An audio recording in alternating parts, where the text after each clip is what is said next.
to be disclosed. Affects the value or desirability of the property. Here's what you need to understand, and sometimes sellers have a problem with this. The condition of your property is what it is. The condition of the surrounding area and the neighborhood is what it is. It doesn't go away because you don't disclose it. It's all there. Someone knows it. And if you're aware of it as a seller, you've got a duty to disclose. And if you're aware of it as an agent, you have a duty to disclose. How many people are on Nextdoor? Get off it. If you're going to sell property in your neighborhood. Because every single thing that is disclosed on Nextdoor is a potential material fact for which you have a duty to disclose. Probably didn't think of that, did you? If you want to do business in your neighborhood, get off of Nextdoor. You have constructive notice of too many material facts. Heck, I see stuff all the time. It's like, one more thing to have to worry about. You get it? You get what we're talking about? Yeah. If I'm not on Nextdoor, but my husband is, does that matter? Well, if you're not on it, that's fine. If you're not on it and you don't look at his email and you can say, "Oh, I've never been on his email. I don't even know the password." If you can testify that, yeah, I've never been on it. I'm not on it. I know nothing on there. Now, might your husband share information with you? I mean, that's the next question I'm going to ask. Yeah, but Yeah. can you? Well, but I'm just saying. Yeah, do you and your husband share any information? Not that. That's not my question. Do you and your husband share information? Tell me the nature, so you never talk about anything. Okay. You see where I'm going with that? Yeah. It's like, all I got to do is raise a question of doubt. Let all those juries start turning green from red. Okay. For those that watch Bull. Yeah. Go ahead. Yeah. What type of issues do you foresee, like, on Nextdoor? Because there are so many things. Most of them are pretty. Nextdoor. Okay. Here's one thing. You have a continuous problem with your sewer lateral. Your sewer is continually backing up, and you're having to call a plumber. And a plumber's van is in your driveway once a week trying to unplug your sewer line. Your neighbors see that van. They know what's going on. Or you talk to your neighbors and you tell them what's going on. Okay? Those of you taking my contract class, have a property going to escrow, buyer shows up in the neighborhood, I think the night of acceptance or the next night, walking around, talks to a neighbor, I think it may have been next door, maybe 2 doors down, and said, "Oh, do you know that there's a registered sex offender lives across the street?" We'll talk about that. Social media is the same like Facebook. Pardon? I'm sorry? Social media is the same like Facebook page, like people more ransom raised. Well, remember, we're talking about a seller having a duty to disclose knowledge. So you want to know what neighbors might know. What's going to happen is as soon as a neighbor knows there's a buyer, they're going to talk to that buyer. They're going to tell them, "Did they tell you this? They tell you that. They tell you we've been having a problem with burglaries." I mean, I listed a house where my seller, the next door neighbor, and 4 doors down, they'd all been burglarized within the last 3 months. Do we have a duty to disclose that? Of course. That's a perfect example of something that a neighbor's going to tell the buyer. Oh, did they tell you about all the burglaries that have been going on in the neighborhood? They better have. Yeah, I mean, neighbors love to talk to the new owners. Yeah, tell them the whole history of the neighborhood. See, and so you've got to know. Neighbors know what's going on, and if you talk to your neighbors about stuff, and even worse yet is if there's a dispute with a neighbor, you got to let them know. The most common One of the most common disputes with neighbors is over replacing fences. One wants to do it and the other one doesn't. You need to let them know, because what's going to happen, especially if it's the neighbor who wants to replace the fence and it's the seller who doesn't, guess who's going to be knocking on buyer's door as soon as they take possession of the property? Hey, we need to replace the fence. No one told me the fence was a problem. There's another perfect example why it needs to be disclosed. Moving on, 3B.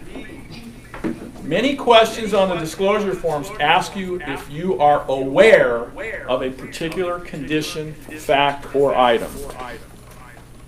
If you do not know the answer to any question, then you are not aware and should answer that question no. A lot of people struggle with answering these questions in the disclosures because their response will be, well, I don't know if that's the case or not. We're not asking you to state whether it is or isn't the case. We're asking you, are you aware? Do you understand the difference? There's only two answers to that question. Yes or no. Everyone understand that? Because a lot of people can't have problems with that. We're not saying, for example, the question isn't, were all repairs, improvements, alterations, additions done with permits? That's not the question. Now that question could be yes, no, or I don't know. We ask, were they done? Is that what the question is in the TDS? No. Are you aware if all repairs, additions, alterations, improvements were done with necessary permits? Are you aware if they were done with necessary permits? You're either aware or you're not aware. It's yes or no.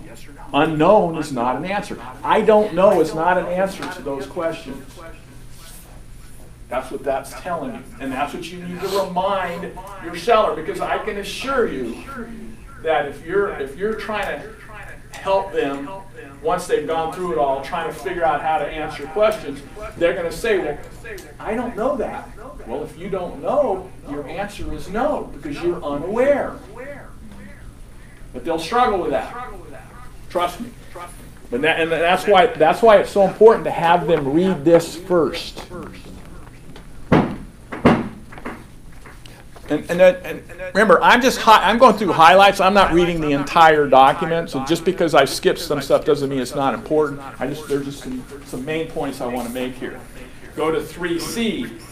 It is important to address each aspect of each question and provide precise details so that buyers will understand the who, what, where, when, and how. So, if the question comes up, well, what do I say? The who, what, where, when, and how is a good place to start. Now, when I tell sellers to prepare their disclosures, I tell them it's ideal if you can list all of your remodeling, repairs, alterations, additions, improvements, if you can list them in chronological order. It's even better if you can at least remember the year and put them in chronological order. It's not absolutely necessary, but Now, you're going to find that some people have a much better recollection of what they've done to their house or what's been done to their house than others. But I just tell people, just get on your computer and just bring up a blank document and just start typing out everything you've done to your house or that you know has been done to your house. We'll get to the specific questions in a minute, and we'll go over some of the areas that you really have to be concerned about. 3E, be specific and provide facts for each response. You should not let subjective beliefs limit, qualify, or downplay your disclosures. Avoid words such as never, minor, insignificant, small, or infrequent, as these terms may reflect your opinion, but that opinion may not be shared by buyers, professionals, or others. Do not speculate as to what you guess the issue is, or assume something is true without actual knowledge.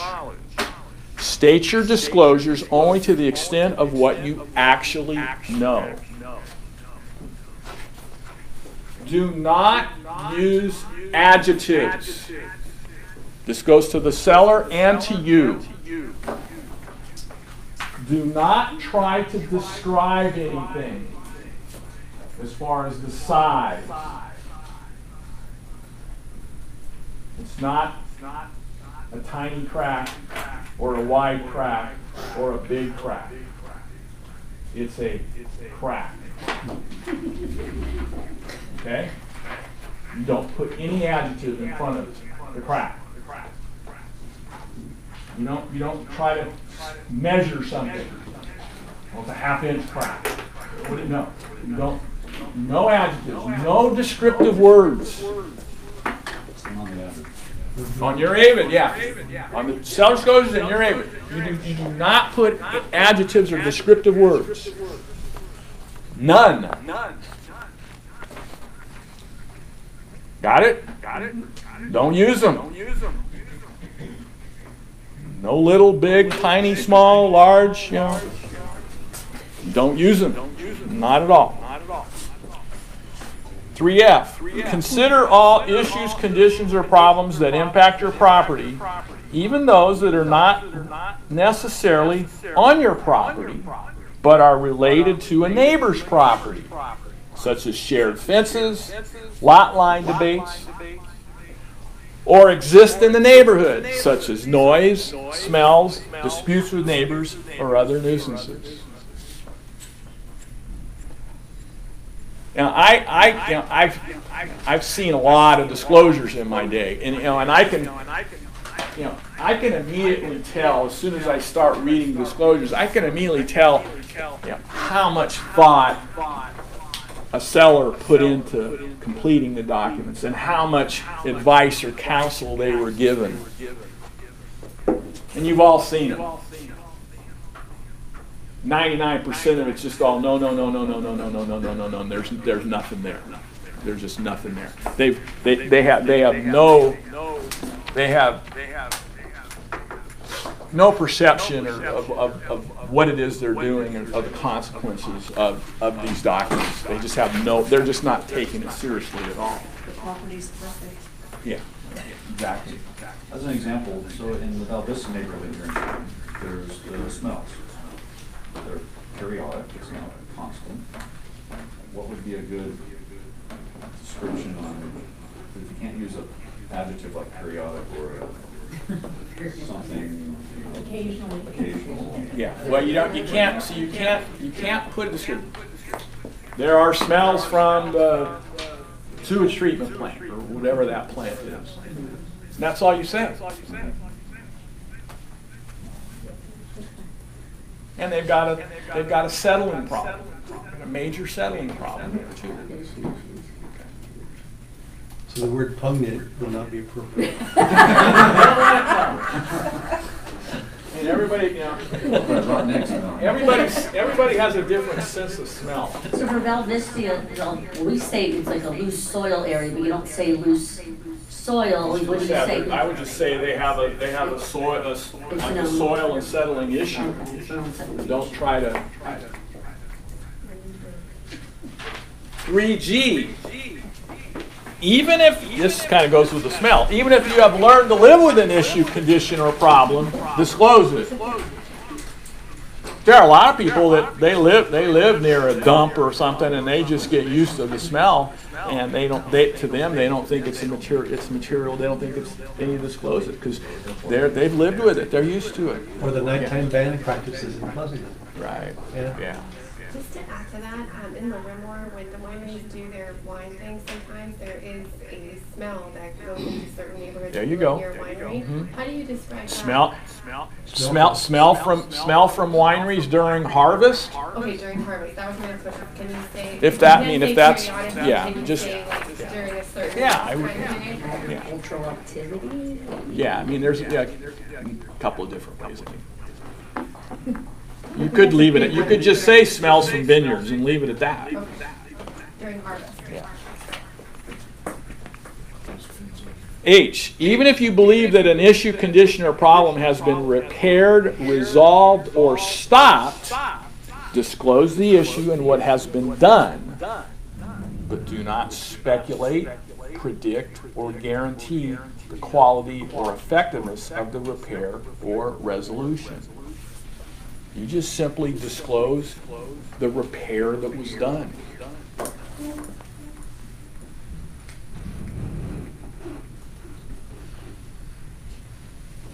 Now remember, you have other things going on with potential repairs, especially you've got disclosure repairs prior to going into contract.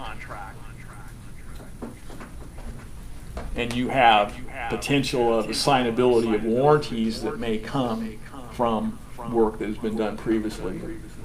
Roof, appliances, furnace, whatever. Then you also have disclosure of invoices of repairs done in escrow.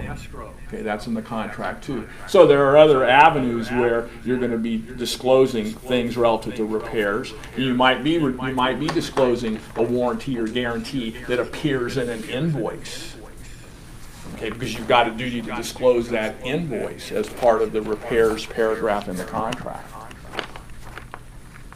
3J, do not assume that you know the answer to all questions. See, can we go back for a second?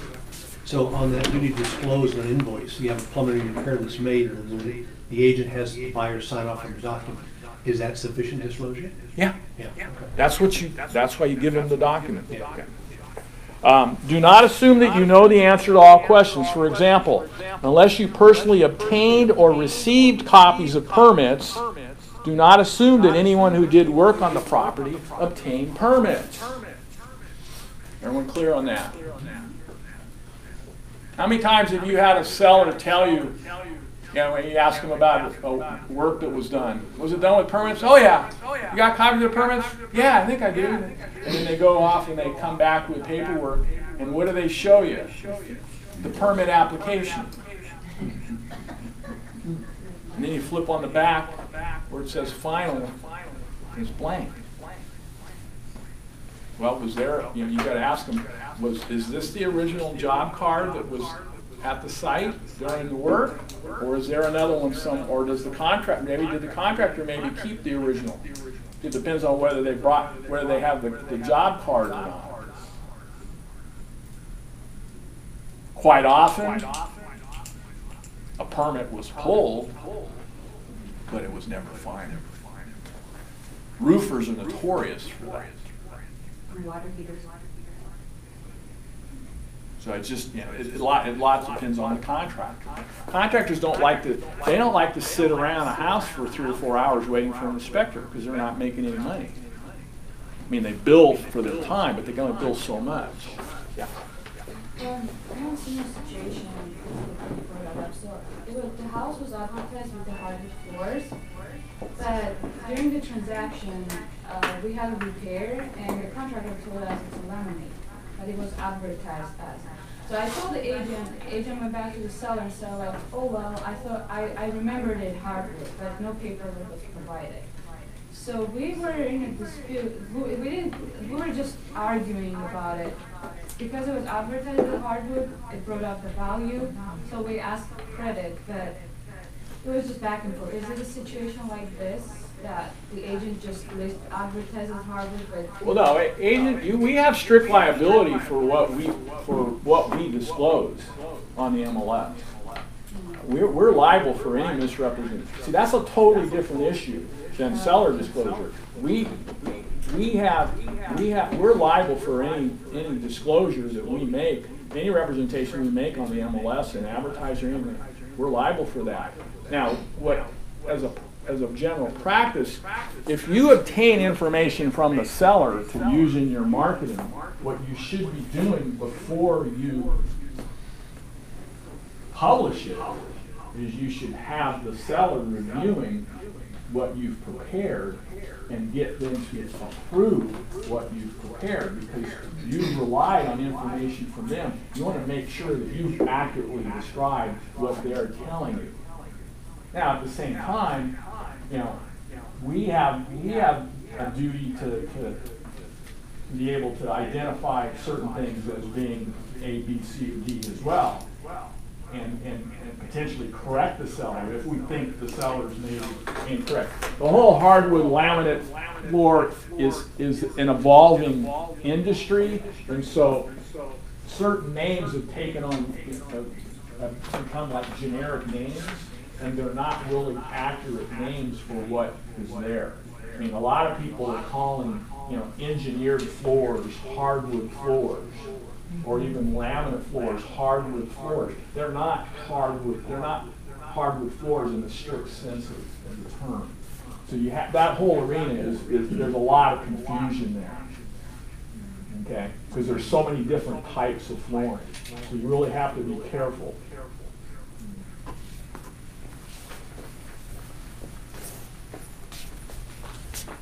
$3K, if you are relying on written or oral information you receive from someone else, even if you disagree with that information or are unsure as to its truth, disclose and identify the source of that information.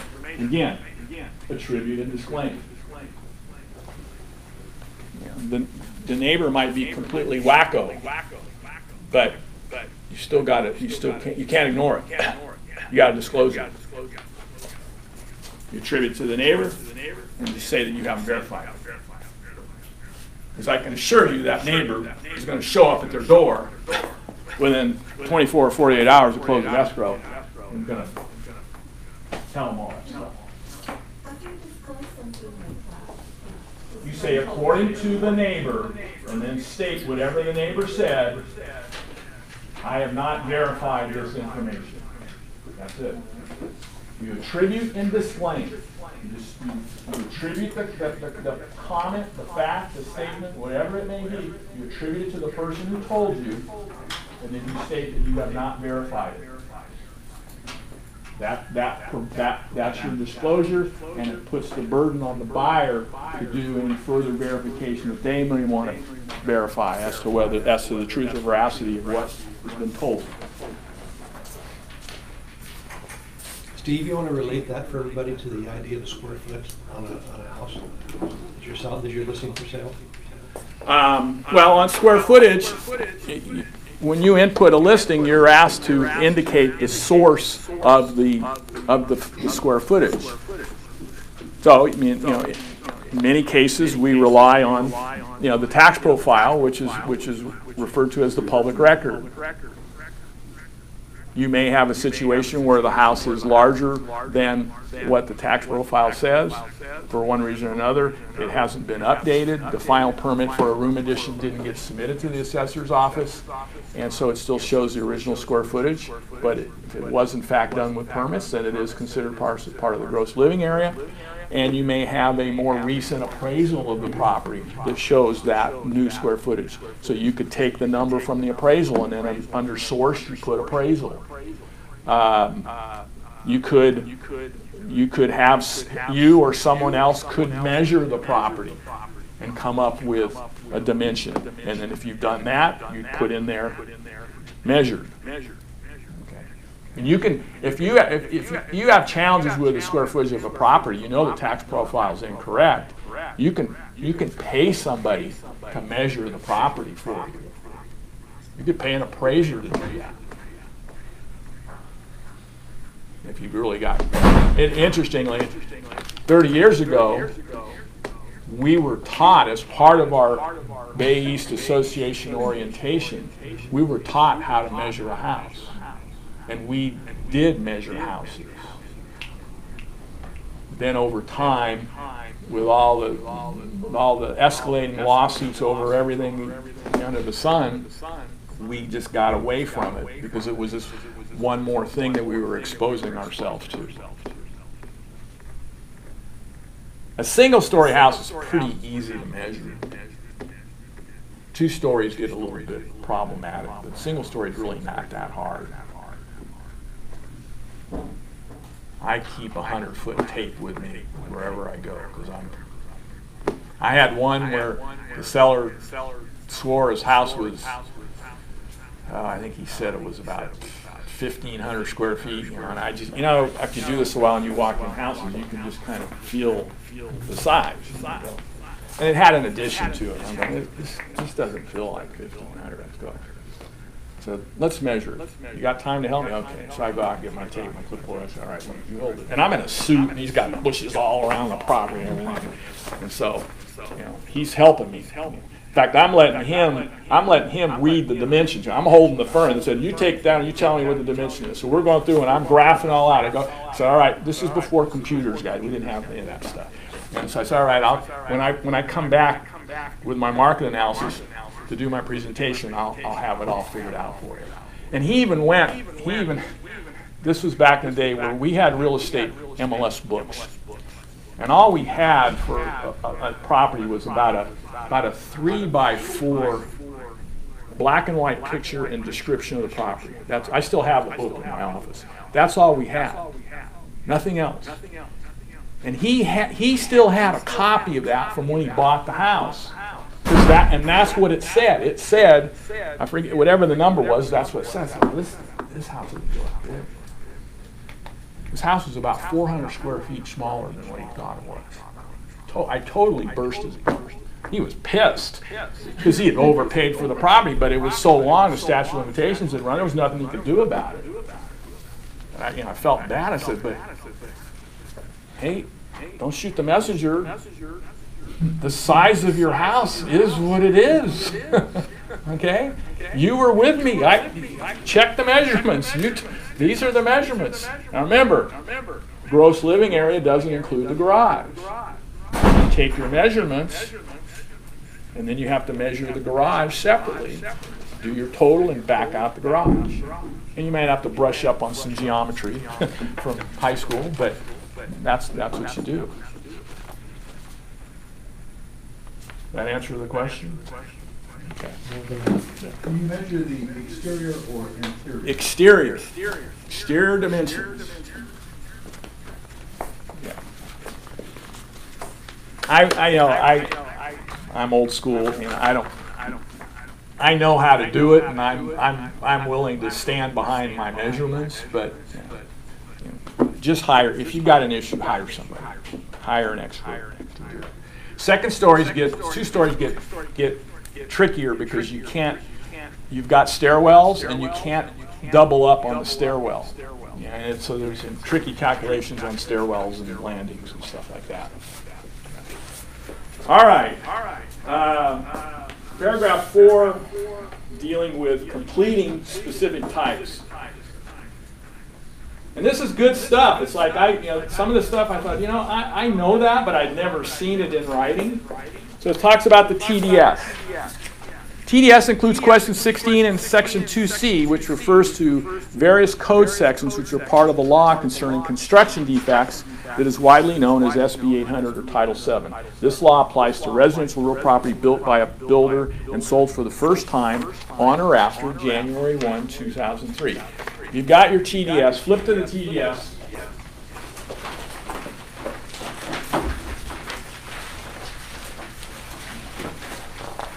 Should be about There's 2 pages. 2 more documents in. Go to page 2 of 3. See question 16. So we're talking about question 16 on page 2 of 3. Are you aware of any lawsuits by or against the seller threatening to or affecting this real property, claims for damages by the seller threatening to or affect this property, claims for breach of warranty threatening to or affect this real property, or claims for breach of an enhanced protection agreement threatening to or affect this real property, including any lawsuits or claims for damages pursuant to sections alleging a defect or deficiency in this real property or common areas, blah, blah, blah, blah, blah. So that's what this question is referring to, a whole host of code sections which deal with real property built by a builder and sold for the first time on or after January 1, 2003. So this relates to property built on or after January 1, 2003 is what that question is referring to. Drop down section I. Again, go back to page 1 of the TDS. The first section. I see this blank probably 9 out of 10 times. It's referring to what we call our substituted disclosures. Allow sellers to incorporate and provide reports and disclosures that relate to the information requested in the disclosure form. Providing those substitutes does not eliminate your responsibility to fully and completely disclose all information known by you, but the information in reports becomes part of your disclosure. So on section I, on the first page, it says, I says coordination with other disclosure forms. Are you anticipating that inspections there are going to be any buyer inspections done during the escrow? If so, I mean, I know they're not as prevalent now, but they still do occur. You would want to check the box so that inspection reports completed pursuant to the contract are part of the disclosure. Part of seller's disclosure to the buyer. And then secondly, the additional inspection reports and disclosures, that's where you would write in, if you do pre-sale inspections, that's where you identify your pre-sale inspections. I do a property inspection and a pest control inspection, sometimes a roof inspection on all my listings. So when I fill out this TDS when I prepare this for the seller, we can't fill out two and down, but we can fill out 1. And I will check that box and I'll identify the pre-sale inspections by the name of the inspector and the date of the report. Those are part of the seller's disclosure. Yeah. If the seller does this disclosure prior to the inspection being done, but they know it's going, to be done, can they put in their inspection report to follow? Well, you need to, ideally you want to be able to identify it by a date. Okay.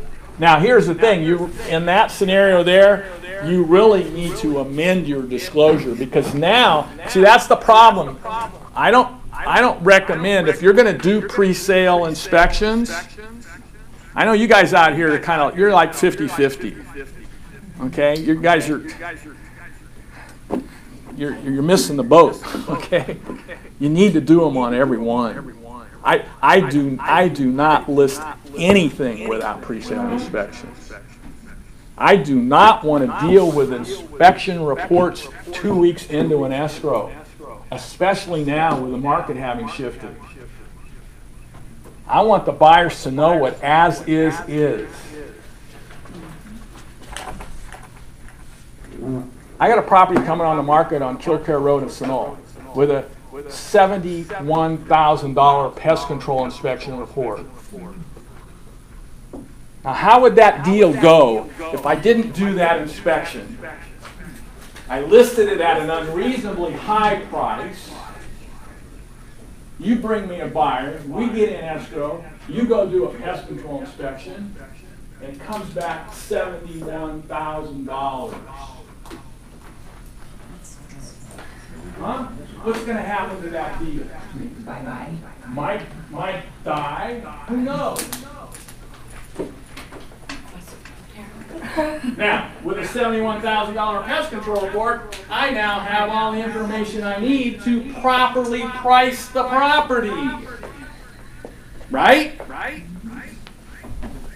The buyer knows what as is. They know what they're getting into.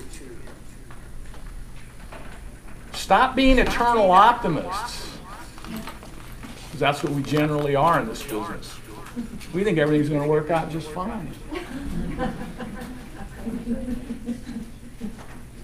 Think about it. Put yourself in the buyer's agent's shoes. Let's just say I list the property for $100,000 more than it's really worth, given its condition. And then you go get a pest control report, it comes back $71,000 in section 1 worth.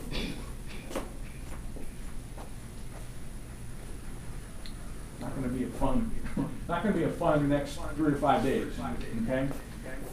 Because your buyer's going to go, well, I'm not paying for that property, and the seller's going, well, I don't want to come down that much. It's a recipe for disaster. Seller asked, why didn't we do an inspection first? Exactly.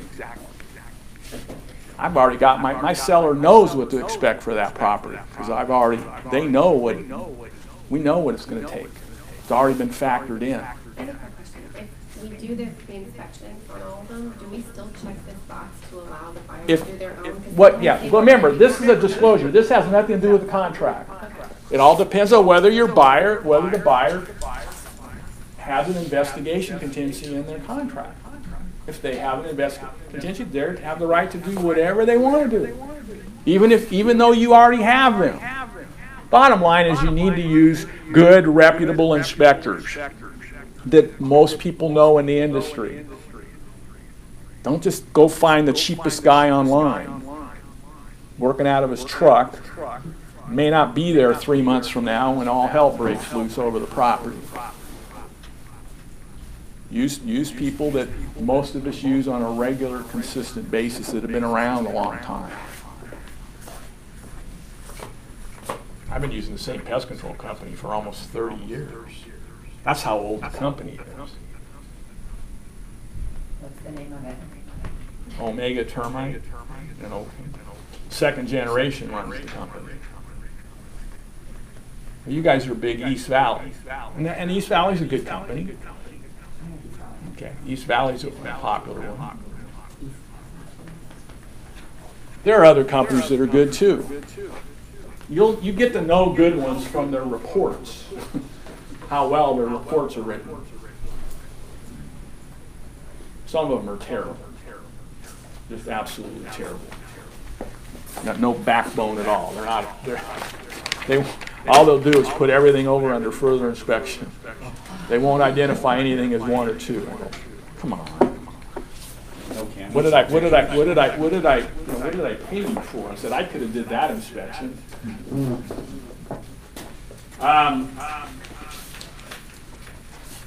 Section 2A, which is the bottom of page 1, uses the phrase,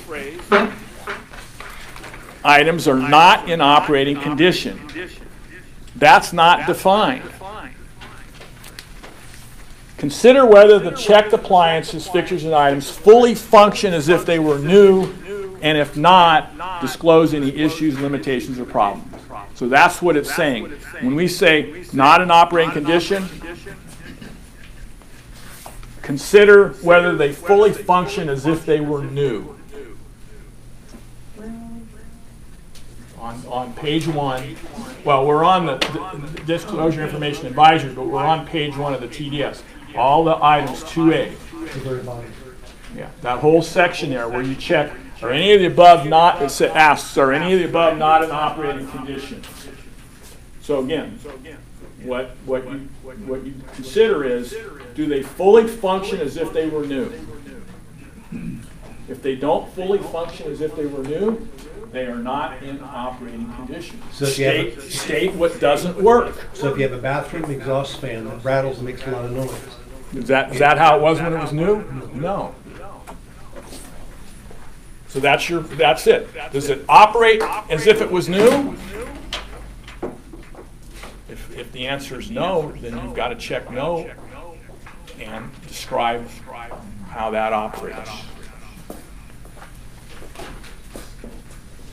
You should be careful not to represent an amenity that the property does not have. So do not assume that feature is there. For example, central air conditioning. That comes up a lot. We had a central air conditioning issue in Fremont a couple months ago, where the agent disclosed it had it. And it didn't. He swore up and down it had it. It didn't. and only check the box if you know it is part of the property. Okay, section 2B, top of page 2. Ask if you're aware of any significant defects or malfunctions in certain identified areas of the property. There's no definition for significant defects / malfunctions. Do not assume this terminology places any limits on what you need to disclose. If you check any of the boxes, please provide as much information as possible regarding the issues, conditions, and problems that you know about the checked area. Remember, this is pretty broad stuff there. Floors, ceilings, electrical, plumbing. Now, well, here's one thing to remember. If you do pre-sale inspections and they refer to problems that require you to answer yes to B, and you check certain things, you can state see property inspection report. And you don't have to go into a long, detailed explanation because it's in the report. See, the report does the disclosing for you.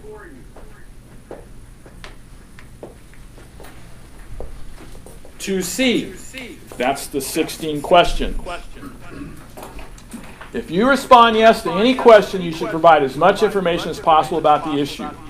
If you're answering any of these questions no, because you lack familiarity with the property or the topic of any question, then you can explain the reasons, such as that you have not seen the property in a long time or at all. This may help the buyers to understand that your no answer reflects the lack of awareness of the item and not that you are representing that the problem, condition, or issue does not exist.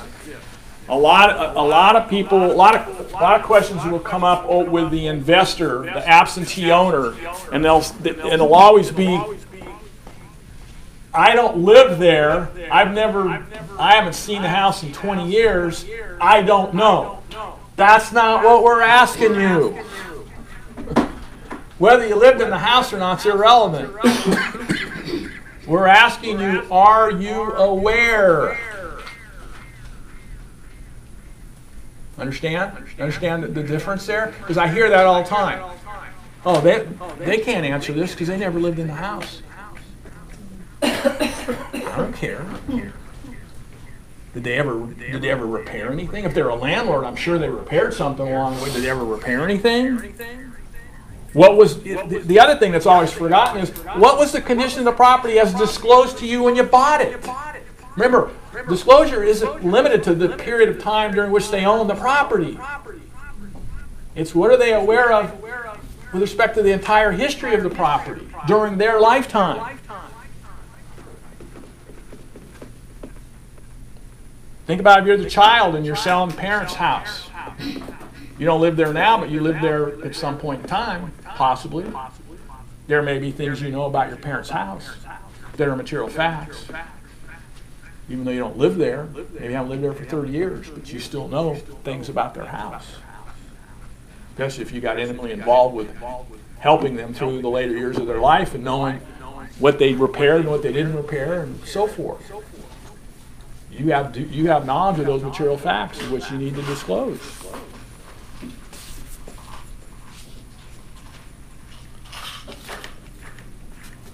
Now, we'll go ahead and finish this form.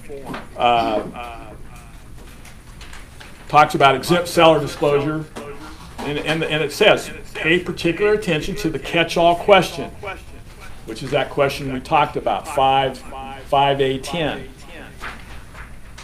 which asks you to disclose your awareness of any other material facts or defects affecting the property. The fact that you're an exempt seller, you're an executor under a will and a probate, you're a trustee in a trust, you're a conservator, you're a guardian, the fact that you're exempt from disclosure doesn't preclude you from having to disclose all material facts of which you have knowledge.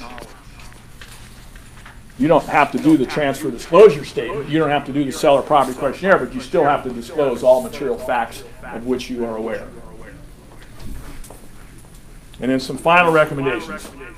If you are aware of any planned or possible changes to your neighbor's property, such as an addition, changes in the neighborhood, such as new construction or road changes that may affect traffic, views, noise levels, or other issues, conditions, or problems. Disclose those plans or proposed changes, even if you're not certain whether the changes will ever occur. If you disclose any lawsuits, whether filed in the past, presently filed, or that will be filed regarding the property or the neighborhood, such as an HOA dispute.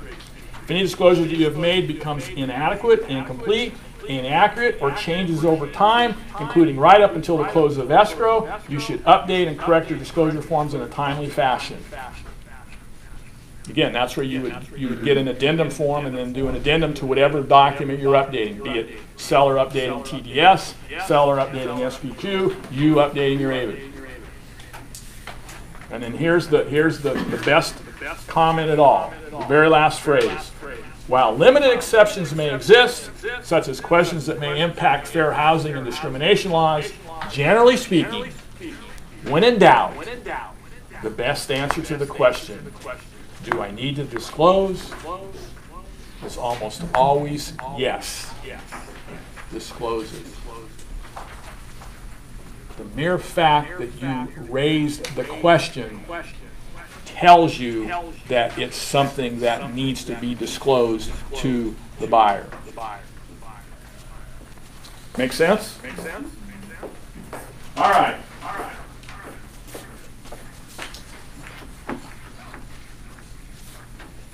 Okay, we're going to start with, now we're back, we're going to start at the beginning of paragraph 10 of the purchase agreement, which deals with the disclosures. In 10A1, it generally talks about all the disclosures. The first disclosure it talks about is disclosures under federal law. So we're back to the very first page of your package for right now. So we're gonna start with 10A1 and we're gonna go through. So 10A1 talks about delivering, federal disclosures and statutory disclosures. So in your packet, you've got the first disclosure you have is lead-based paint. That's a federal disclosure. It's not a state law. It's federal law. When does lead-based paint apply? When does the disclosure apply? House is built prior to 1978, pre-1978. So that's one of the dates you need to remember when you're preparing a disclosure package. And the default in this disclosure is if your seller has no knowledge of lead-based paint and has no reports regarding lead-based paint, then signing the disclosure states that they have none. So it defaults, there's an assumption of no knowledge and no report. And that's the default in the report. So you just sign and date it and you're done.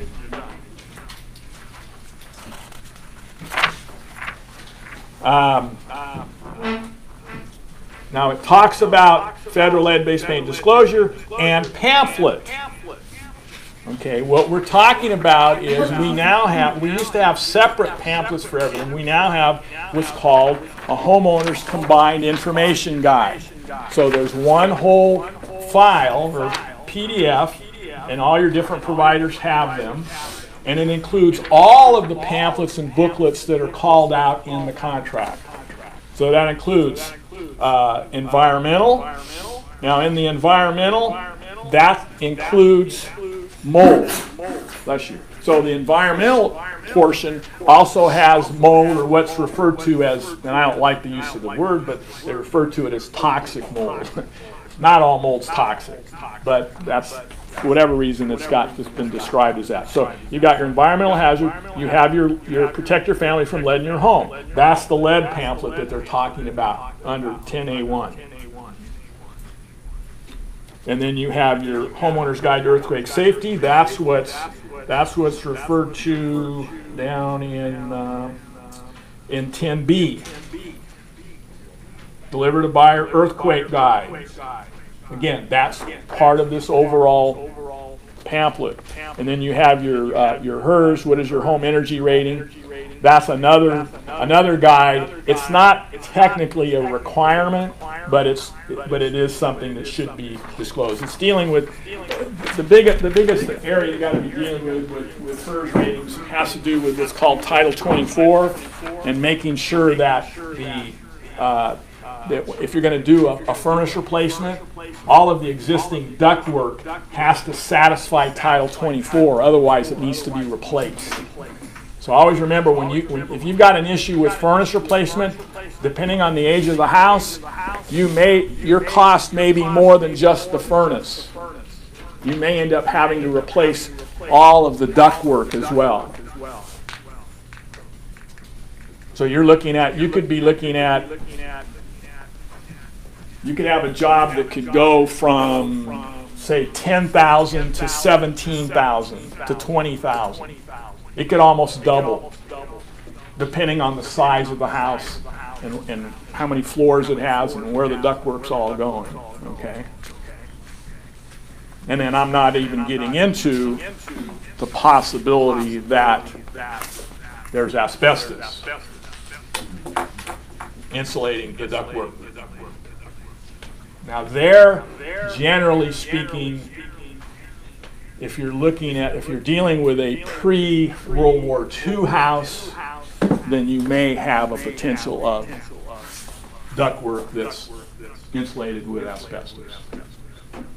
The house I bought, built in 1937, had asbestos insulated ductwork because that was common then. And no one knew it was a hazard back then. They didn't even know that all the way until 1974. Okay. So everyone familiar with this guide? Now, ideally, this is something you really should be getting in your buyer's hands as soon as possible before they even start the home buying search, so that they're aware of some of the things they need to be looking out for. Because there may be things in here that might be really material to a buyer, and this will answer a lot of questions. Because what happens is people hear words, they hear asbestos, they hear lead, they hear mold, they hear and they just immediately just quantify negative things about this without really knowing what it's all about. And this can kind of help temper the concern or anxiety over it. Yeah. And then out of that whole packet, there's just the one page, the earthquake page. We're going to get to that. Yeah, we'll get to that. Yeah, on 10B. Yeah. So on the transfer disclosure statement, we've pretty much addressed it. You see the highlighted portions. Again, the emphasis being, are you aware? You always have to make sure that that your seller understands. We're not asking you,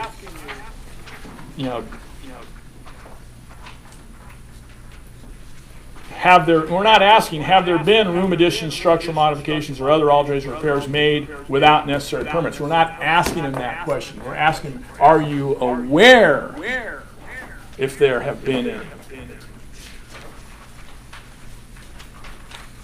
Now remember, it's kind of a tricky area for us because we don't have a duty to do any off-site inspections. We don't have a duty to go to the planning department and review permit records. And in fact, before doing that, if you had a situation where you were going to do that, you would need to get your seller's consent to do that, because once you do it, you now have knowledge of everything that you've seen in those permit records and now have a duty to disclose. And then you have an issue of whether or not you get everything that's there and disclose it all to the buyer, or accurately represent what it is you're disclosing.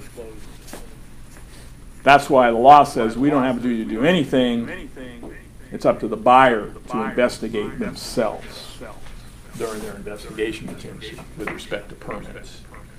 It can be a little bit of a slippery slope, especially when you've gotten questions about whether additions were done with permits or not, because you can't include non-permitted additions in your living area. So quite often you're kind of in a catch-22. I do check permit records in that situation, but I let my seller know, because you don't have the necessary information for me to confirm whether it has a permit or not. You think it does, but you don't have it. With your permission, I'm going to check the permit record. But just understand, if I find anything else that's there without permits, I'm going to have to disclose that. Are you good? Are you okay with that? Now you can hire someone to do that too on behalf of the seller. A lot of it just depends on how comfortable you are looking at permit records and city documents and understanding what you're reading.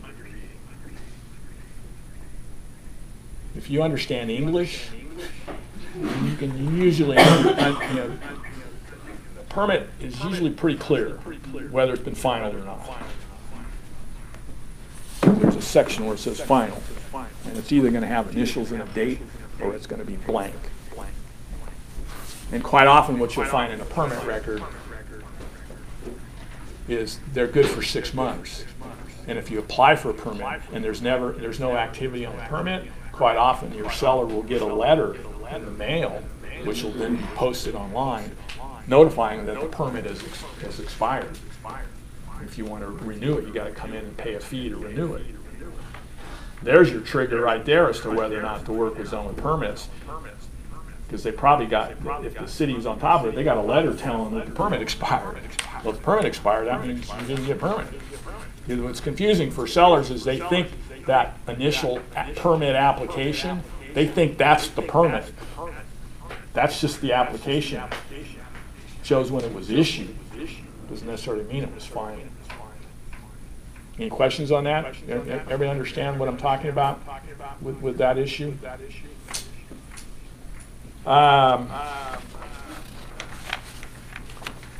Let's move on to the AVID. That's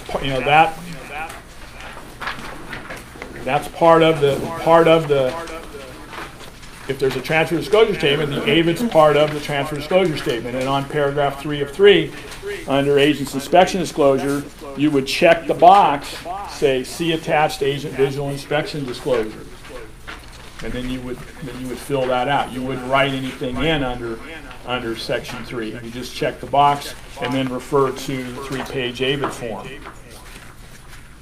Now remember, you've got a whole page there that tells you what's required and what's not required. We just talked about that. California does not require the agent to inspect areas that are not reasonably normally accessible, areas offside of the property, public records or permits, common areas of planned developments, condos, stock properties, and the like. And it talks about limitations as to what you're going to do or not do. Basically, you have a duty to disclose that which you can access wearing normal business attire. So I always joke with ladies, wear high heels after it rains, and that way you don't have to walk out in the mud. Okay? It's not readily accessible. But you got to be careful with a property that has an upslope or a downslope, and maybe a lot of vegetation down at the bottom of the hill or up the hill. We've had 55-gallon drums discovered after close of escrow with unknown contents. And that's not a fun case. Why was it unknown? Because the agent didn't walk the entire property. When you do your visual inspection, it's a 3-step process.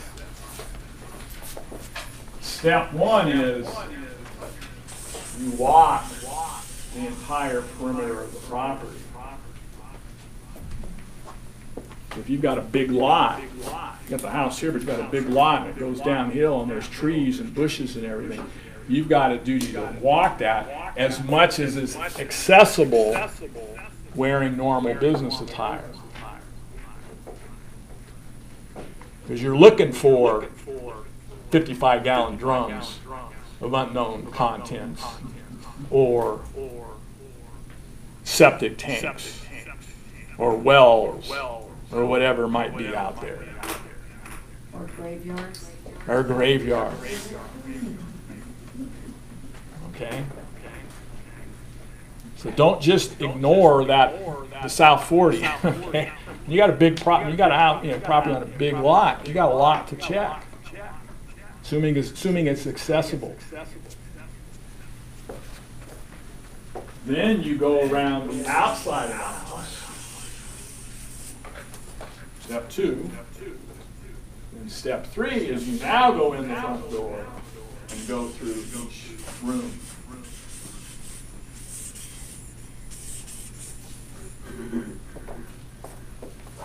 Yeah. When you do your ABID, is your goal to basically explain the condition of the property, or is it to spot problems that you see? It is to disclose material facts or defects that might affect the value of the property. So I'm just looking for issues. I'm not describing the condition of the property. I'm not using any adjectives. I'm just looking for what I'll say are negative material, negative, questionable stuff. And I'll get very detailed because I want to use this as a shield against a buyer who tries to come back and nitpick the house. But all I'm worried about is the negative stuff. You don't want to talk about all the good stuff. That's not the purpose of your visual inspection. You have a duty to do a reasonably competent and diligent visual inspection of the accessible areas and disclose material facts affecting the value or desirability of the property that were or should have been revealed by such an inspection. Yeah. So the material facts, like let's say most of it was already disclosed in the inspection reports, right? Doesn't matter. Doesn't matter, You still have to do your visual inspection. And you can't refer to those inspection reports. Now remember, you're not being asked to determine if things operate. You're not being asked to determine the functionality, if things work or not.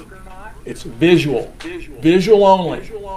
Now, with that said, you had the listing for 30 days, you've held open houses, you've shown the property, and every time you go to open the front door, the key sticks in the lock, and it's hard to open the door. Do you disclose that? Yeah.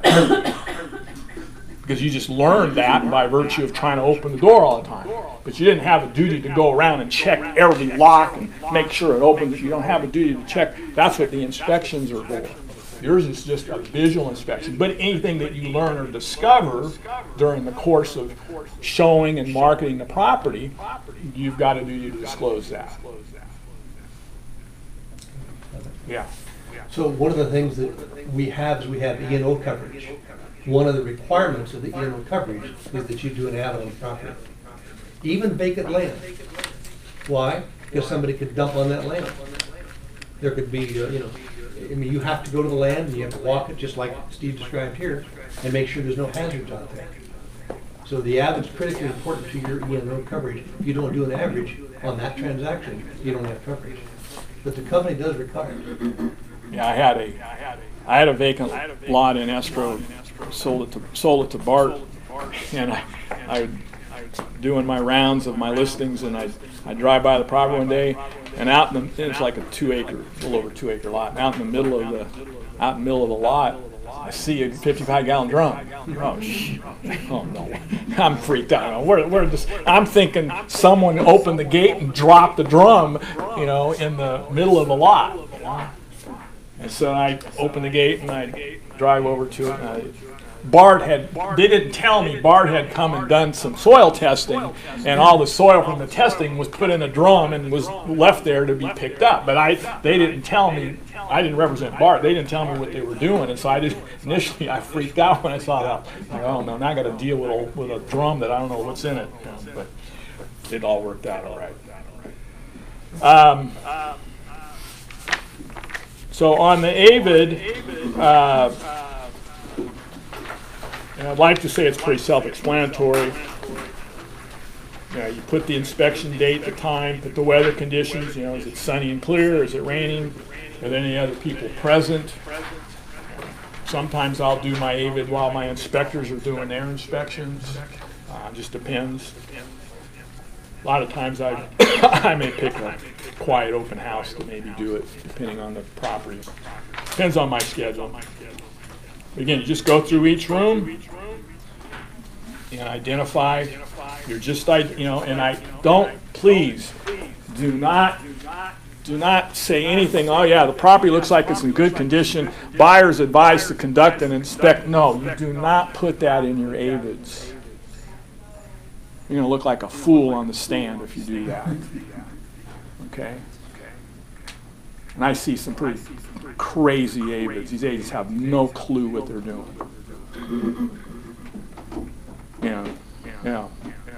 Looks good. Looks good. Looks acceptable. No, you don't say that stuff. If you don't have anything, this is kind of weird, but if you don't have anything bad to say about it, don't say anything at all.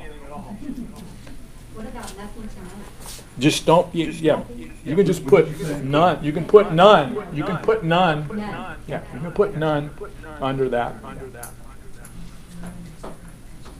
Yeah. As far as being like descriptive on things and non-descriptive, like I've always just put like cracks, not small, large, anything Correct. like that. Correct. Just because I don't know if another crack's going to show up tomorrow. Right. And but when it's evident, like there's nail holes, and from pictures and things being, hung on the walls, can we specify that it was nail holes? What I put, one of my common phrases is marks, nicks, and holes on walls. Okay. And that usually ends up true for almost every room in the house. But that's what I'll just put in there, to put marks, nicks, and holes on walls.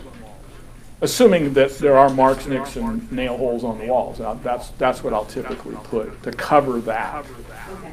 I don't have to go around and count how many there are. No. You're just putting them on notice that, there's holes in the walls, and marks, nicks. You have to do it for every room, or you can say throughout the No, property? you're doing this room by room. This is all room by room. Dirty carpeting, or spots on carpeting, stains on carpeting. I'll note that. Scratches on floors. Base floors. One of my residents got push pins in the bathroom on the wall. I have no idea why, so I just said push pins on the wall. That's fine. Just pointing out what's there. How many? No, you don't have to quantify it. Now, what's very important is when you go into a room and it's not fully accessible. You can't walk around the room like you normally would because there's so much stuff in the room or the garage. If you're unable to inspect something because of accessibility or because of property being stored in the room, then you need to state that. So for example, in a garage, I will say personal property and automobile, or beals if there's two in there, preclude a complete inspection. Now that's under the garage section. It says garage/parking. I'll put personal property and automobile preclude a complete inspection.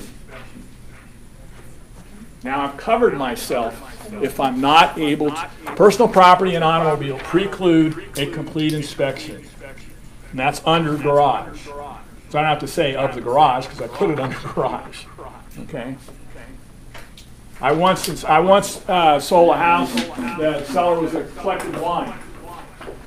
And the garage had cases of wine from floor to ceiling throughout the entire garage except for about a 2-foot walkway around the outside perimeter of the garage. You could literally just walk down a little here, stop, go back, come back around the other side. That was it. Otherwise, it was just one. What would my disclosures say? Cases of wine precluded a complete inspection of. Now, the buyer could see it too, but I had to memorialize that that was the fact. Was it Alex? So wouldn't that be true in almost any room that you would expect if it has furniture in it? And you can't see behind the closet? You could take that to the extreme with respect to, say, hardwood floors under beds and that sort of thing. Yeah, you could say that for almost every room. Yeah. Now, I'm going to get to one case here. When a house has area rugs, has hardwood floors and area rugs, you need to, and my house is entirely hardwood floors with area rugs except the bathroom. So I know what happens over time. Floors fade. And so I make it a practice when I go into a house that's got hardwood floors and area rugs, I'll go and lift up the corner in one of the rooms and look to see how badly it's faded. And then I'll note that. Okay. How do you describe it? Fading under area? Okay. Well, it's faded outside of the carpeted area. Oh, that's right. That's where. Yeah. But they don't know that, because here's the problem. Are the area rugs going to stay or not? Probably not. They're personal property. So you need to see, if you've got a buyer who's never owned a home with hardwood floors, they're going to be in for a huge surprise when they walk into that house and all the area rugs are gone. The house is empty and the area rugs are gone. Because now the house is going to look like the floor is going to look like a checkerboard. Okay? So you need to make them aware of that. Make sense? Well, even with furniture too. You should actually. Yeah, well, it could be anything, but it's most prevalent with the area rugs because they cover such a large area. Yeah. Question, is that okay to take a video when I do the edits? Sure. You can take video. You can take pictures. I have taken pictures. I had one property where it was out in Stockton, and my buyers were elderly, and they looked around, but I wasn't certain that they really had a good look at everything. And we had a major mold issue underneath the kitchen sink. I mean, it was the back wall was black. And the market was such that they were buying the property as is. And so I wanted to, and I had my contractor look at it. We had it all under control as far as how to take care of it. It wasn't going to be a major issue, but it still needed to be addressed. And so I as part of doing my visual inspection, I took pictures of everything. Everything that I noted in writing, I had pictures. And then when I sent my disclosures with AVID to my buyer, I included a file of all the photos. There's nothing wrong with that. What do they say about pictures? They say 1,000 words.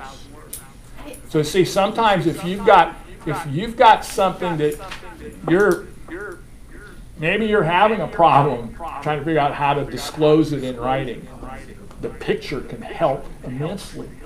Because here's the thing. And this is the problem with inspection reports. A lot of stuff sounds terrible in the report, right? But then you look at the picture and you go, well, that's all he's talking about? Because it doesn't, you look at it and go, oh, it's not nearly as bad as what it sounds like in the report. So pictures are great. That's the best, plus their date stamp. You know exactly what day you took them. I have a question. Can you go back to the area rugs and the hardwood floors? I'm a little confused on that.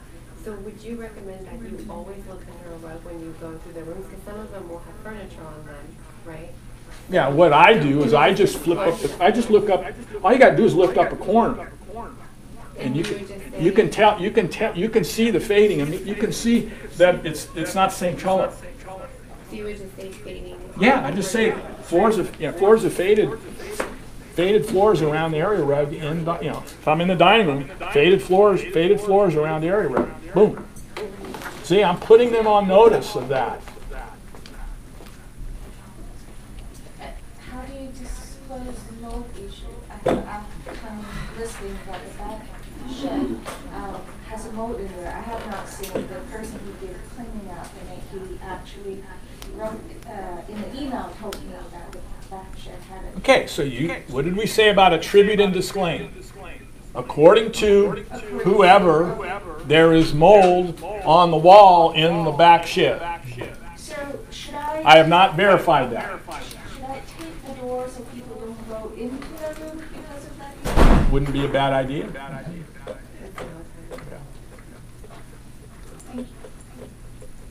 Yeah. In regards to like carpet, and if we know there's stains or we know there's discoloration or marks, I know we can put that, but if the carpet, if it's not just necessarily stained or discolored, but you can tell it's worn, like it's matted down, can we say Worn carpeting. Okay, all right. Carpeting is stained, carpeting is worn, carpeting is tears in carpeting, holes in carpeting. Okay. Bubbles and trouble. Yeah.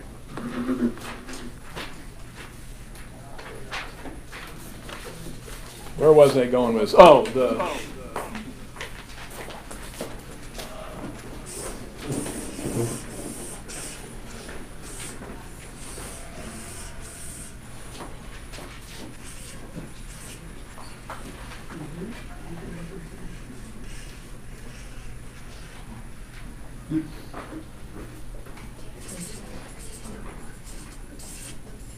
okay, that's the garage, that's an area rug, and that's a car. These are cracks. Cracks in the floor, inside the garage, outside. Inside, outside. On my Avid, it says cracks in the concrete, inside and outside the garage. Area rug and automobile preclude a complete inspection. That's my disclosure. Escrow closes. Car's gone. I believe carpet was left there. Buyer rolls up carpet. The crack got a little wider underneath the carpet. Got a little wider and was a little more displaced. Buyer decides to sue the seller and me for failure to disclose. Buyer have a case? No. Buyer decides he got an estimate to fix it. I don't remember what it was. Because he wants to go to mediation. All right, we'll go to mediation. So we all travel to San Jose, sit down with the mediator. Everybody introduces themselves. Mediator, seller, buyer, by himself, Mr. and Mrs. Seller, and myself. And the mediator goes, all right, looks at the buyer, tell us your claim. He goes, this is unfair. He's an attorney, pointing at me. I don't have an attorney. I don't want to go forward. The mediator looks at me and goes, are you an attorney? Yes, I'm an attorney, but I'm not here as an attorney. I'm here as their real estate broker. Okay. Buyer. What do you want to do? He didn't want to go through. He didn't want to go forward. He didn't want to discuss anything. He goes, you sure? He goes, you're paying me to be here. It's like, you sure? No, I don't want to. Okay. So we all leave. You think I ever heard from him again? No. No attorney in the world would take that case. What saved me? What saved me was the comment that the area rug and the automobile precluded a complete inspection. when the buyer received that AVID, if the buyer wanted to have that inspected, he had all the right in the world to ask us to back the car out and roll up the carpet. He never did that. So he waived his right to claim that because he was on notice that there was an area rug. He was on notice that there were cracks. You could see them on both sides. I had no duty to have that car backed out or to have that rug removed. But I did need to disclose that I didn't do a complete inspection because of the rug in the car. Yeah. Well, removing the contingency is your waiver. Yeah. He put the rug there, so he was aware of the defect. So did he disclose it in a? The seller had no knowledge that the crack was any different than what you could see outside. The rug had been there so long that the seller had no knowledge that.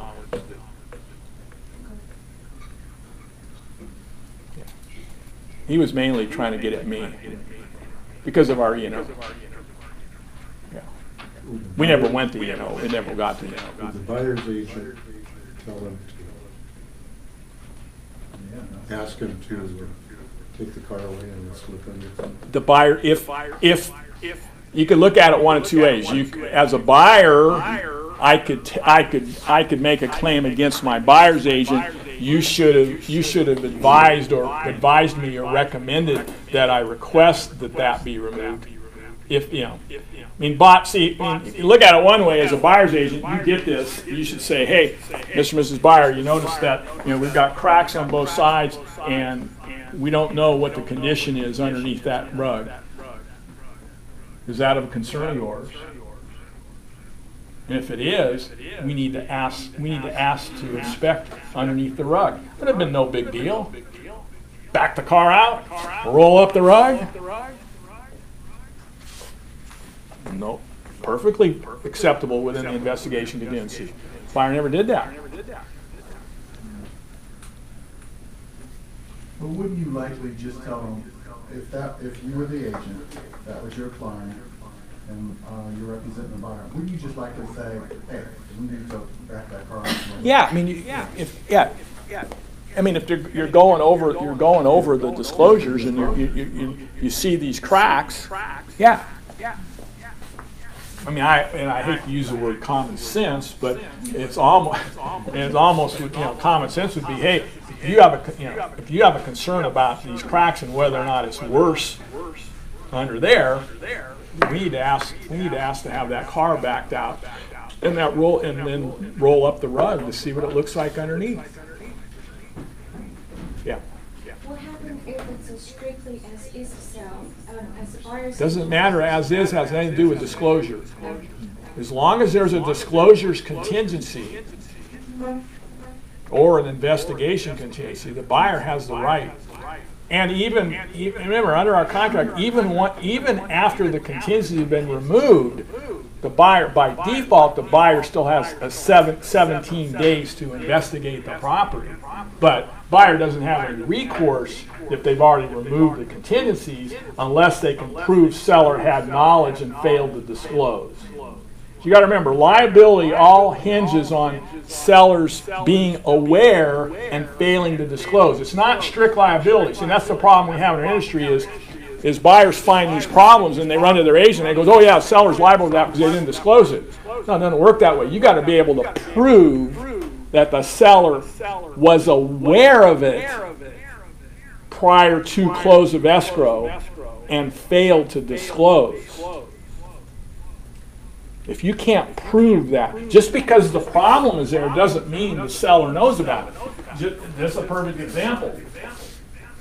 Just because there's cracks here, it's common sense tells you the crack continues under there, okay? The crack doesn't stop at the carpet. Question is the crack any more severe, any bigger, or has there been displacement in that area? That's the issue. So the question is, if that carpet's been sitting there for as long as the seller's owned the house, the seller's not going to have any knowledge other than, just like anybody else. I know there's cracks, but I don't know whether I'm not aware if it's bigger, wider, uneven, or what.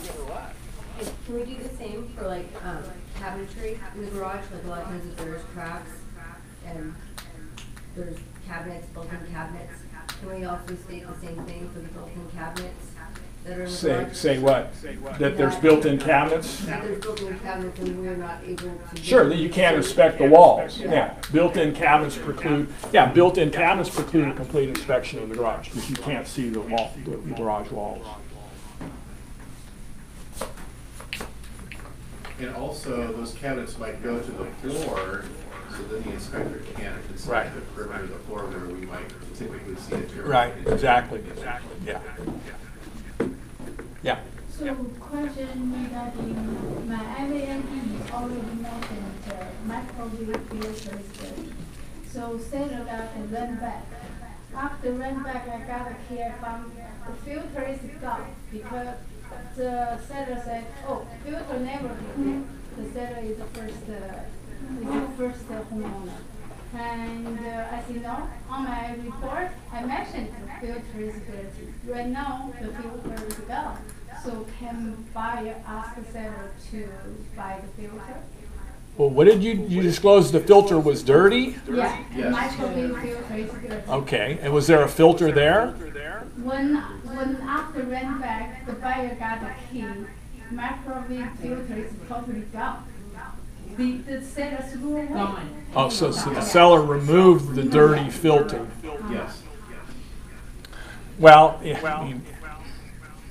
yeah, you could make a case for the seller had a duty to install a new filter because they removed the filter. Remember, go back to what would its condition be as new? Would it have a filter? Removing the filter, you need to disclose the microwave no longer has a filter. So that would put liability on the seller to replace the filter. The seller said, there's never be filter. But there was a filter. You said there was a filter. On that report, it is. Well, yeah, but did you see a filter? Yeah. Okay, well then you can't say there was never a filter because there was a filter. But they are claiming that, so. Yeah. Go back to the inspection. So this is an ongoing thing, we'll deal with this. Yeah, I mean, well, Confirming that you already know. Yeah. That it's wrong. So we need to- Okay. Yeah. Sorry. This is actually, so there's an older home that's in Livermore that's for sale, was built in 1910. And the sellers have not lived there for a long time, or the grandkids or whatever. And so they're saying that the only disclosures they're gonna do is a seller's intent disclosure, which is basically one page saying yes or no. What's the seller's status? Are they the owners of the house? They're not exempt sellers. They have a duty to fill out the TDS and the SPQ completely.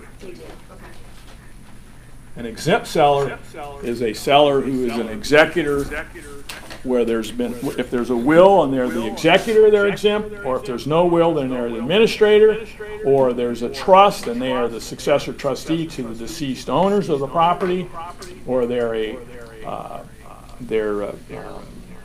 guardian or a conservator. Those are exempt sellers. Okay, mine is probate. Probate, that's what I'm saying. Executor and administrator are both under probate. Those are exempt sellers. Yeah. They don't provide a TDS, they don't provide an SPQ. If they resided in the home though, for like a period of time to take care of that.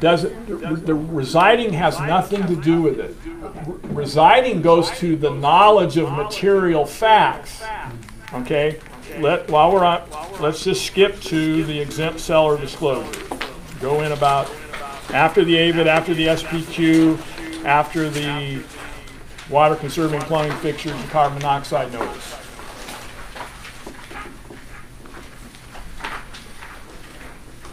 Go to question 4J, one of the highlighted questions.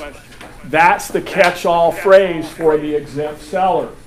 Having residing in the property, that means they have knowledge of material facts by virtue of having lived in the house. So any material fact of which they have knowledge, they must disclose under paragraph 4J. But if they are, so I just want to make sure I understand this 100%. If they are an executor, it is okay to just have this one disclosure. Yeah, if they're an executor. Well, there's not just this one. Let's go back to. Okay, let's go back to the TDS. Bottom of page 2 of 3.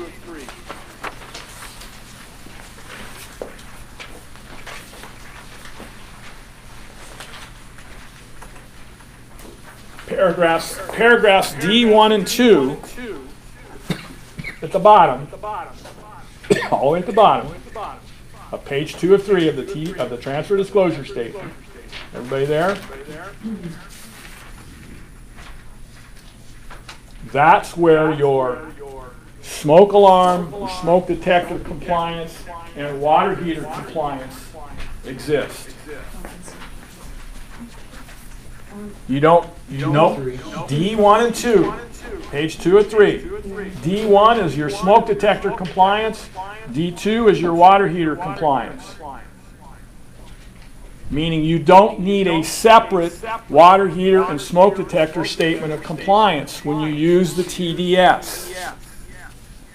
Now, if you're an exempt seller, what's in your packet after the exempt seller disclosure?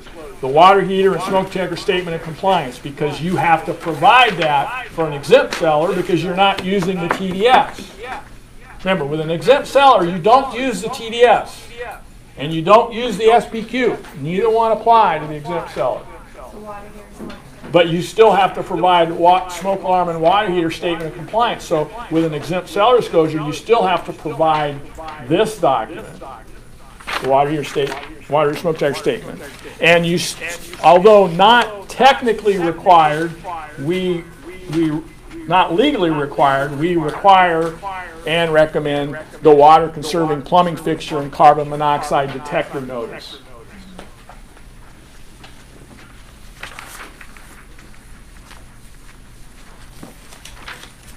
It's confusing because it wasn't that long ago that those two items were added to the Right. TDS. It's been a few years, but yeah.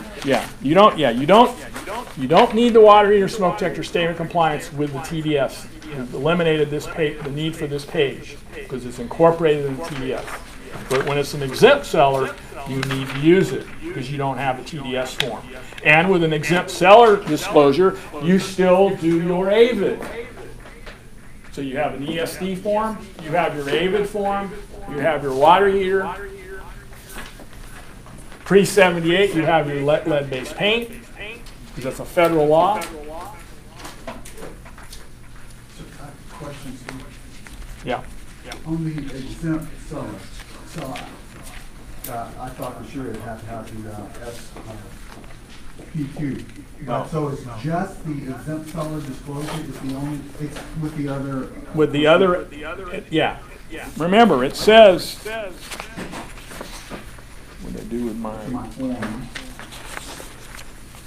wait a minute, I'm getting my papers all mixed up here.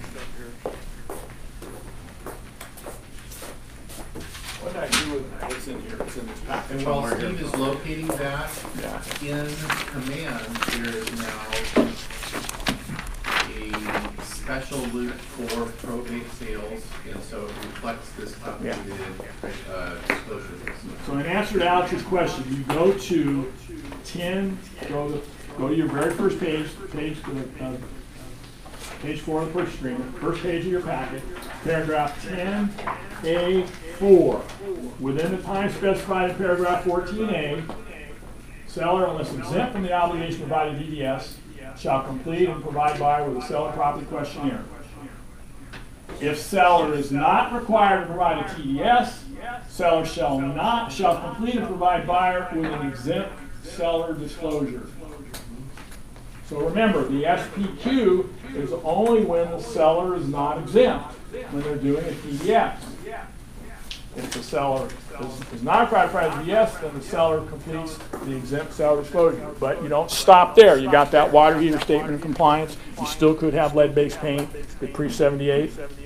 Remember, remember, you still have some other stuff to do. Let's move to the SPQ. Basically, realize this. The questions under Roman numeral 5A on page 1 of the SPQ are the same questions that are on the exempt seller disclosures, because those are the statutory required disclosures. Now, technically, you've got your SPQ has, or ESD, I think, has 4 questions highlighted. Those are technically the only ones that are required by law. The others aren't required by law for an exempt seller, but they're still there, and typically, most people may or may not be aware of these other issues, but it's kind of a technicality. It got to be a big deal in REOs because they wouldn't want to fill out anything. And finally, I would say, all right, I would take the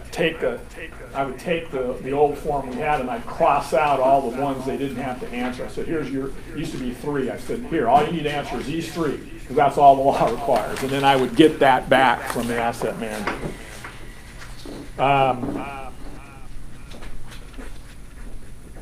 So remember, you've got, on your SPQ on page 1, room number 5A, insurance claims affecting the property within the past 5 years. You got your 10 material factor defects, again, the catch-all.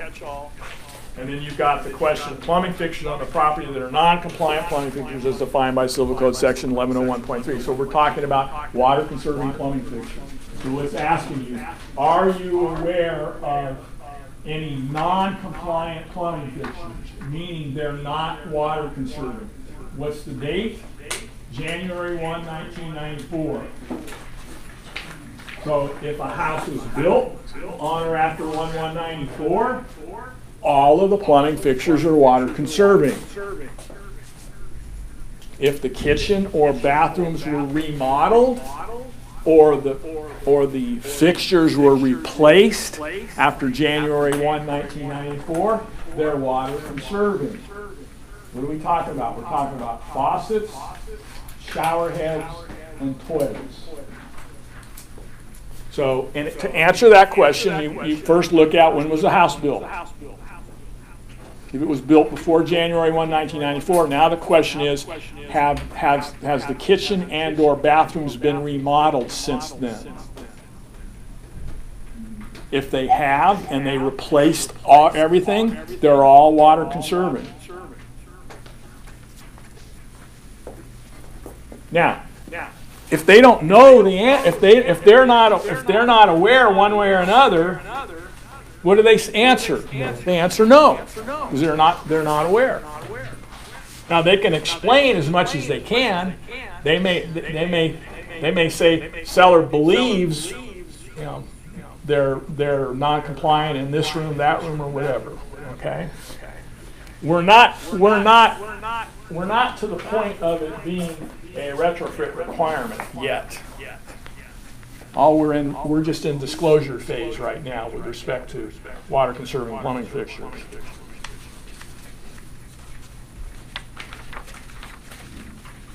Everyone understand that? Okay, let's move on here. Let's just get these forms out of the way. Drop down to 10B. Chris brought it up. You've got to deliver to buyer an earthquake guide and questionnaire. The questionnaire is this residential earthquake hazard report, which appears in the back of the earthquake guide. When does this apply? Properties built prior to 1960. I'm sorry, where are you at? We're on 10B, and we're on the residential earthquake hazard report. Prior to when? 10B on the SPQ? No. We're on the purchase agreement. Prior to 1990. Prior to 1960, 60 is when the questionnaire is required. Unless they're an exempt seller. Not required.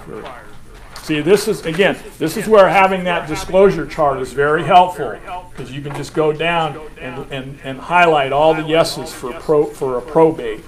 So this is what I need.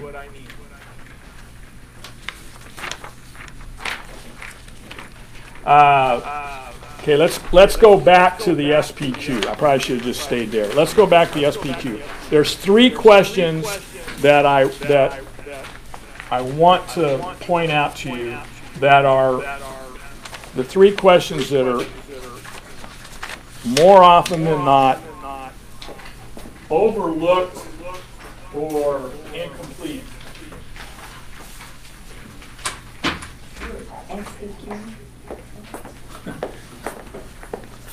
And they are,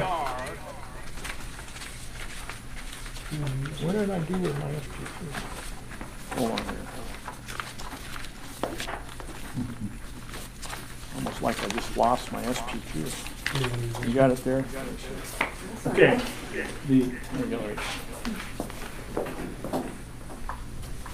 That's mine right there. I laid it down there. All right. The 3 questions that are the loaded questions are B1. Are you aware of any alterations, modifications, replacements, improvements, remodeling, or material repairs on the property? And then parenthetically, including those resulting from home warranty claims. That is a loaded question. Because that's asking you about a seller, everything of which they're aware during their entire period of ownership and any time prior to their ownership if it was disclosed to them. If you get an SPQ and it says no, you send it back. Unless that house is brand new and has had nothing done to it. I think what throws off some people is when they see that was reference to home warranty claims. Because I think some people think it's only asking for repairs resulting from home warranty claims or some other kind of insurance claim or whatever. Loaded question. That's where your seller's got to stand at their computer and start typing out stuff. That B1, I mean, that's the first thing I look at on any SPQ, whether the seller gave it to me or a buyer's agent gave it. So I look at B1 because that's going to tell me how well these documents were filled out.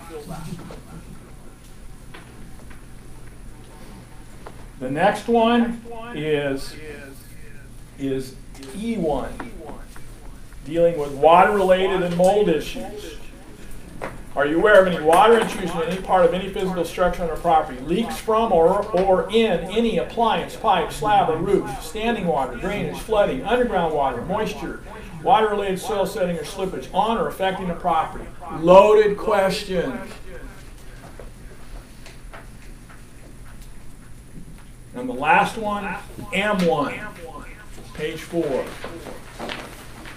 Are you aware of any reports, inspections, disclosures, warranties, maintenance recommendations, estimates, studies, surveys, or other documents pertaining to the condition or repair of the property or any improvement on this property in the past, now, or proposed? Can we go back to B1? Yeah. So it should always be yes? Probably so. If they've had any kind of plumbing leak, appliance leak, roof leak. Well, if they've never had anything, then it's no, but that's highly unlikely. Unless it's relatively new. Yeah, unless it's a relatively new house. It's highly unlikely.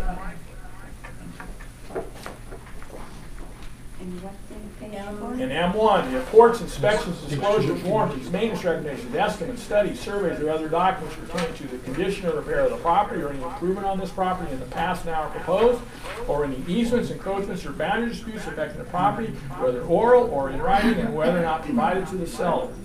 Loaded question. And then what does it go on to say? It says, if yes, provide any such documents in your possession to the buyer. Now, remember, we're talking about anything that the seller is aware of, that the seller obtained when they purchased the property till today, and anything which may have been provided to them by a previous seller as a buyer. I'm going to show you in a minute, don't go there yet, I'm going to show you an example of a complete disclosure package, okay? If you haven't already looked at it, okay? So this is the perfect place to put like roof warranties, new furnace warranties, all that kind of stuff. Yeah. Mhm. Yeah, your reports, your inspections, your disclosures, your warranties, estimates. If they went and got an estimate to do something but never went through with the work.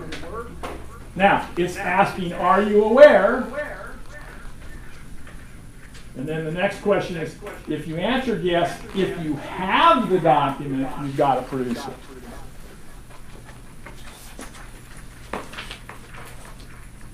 It's asking for a lot of stuff. Now, this question comes up, I want to say every 3 months. Is an appraisal a material fact?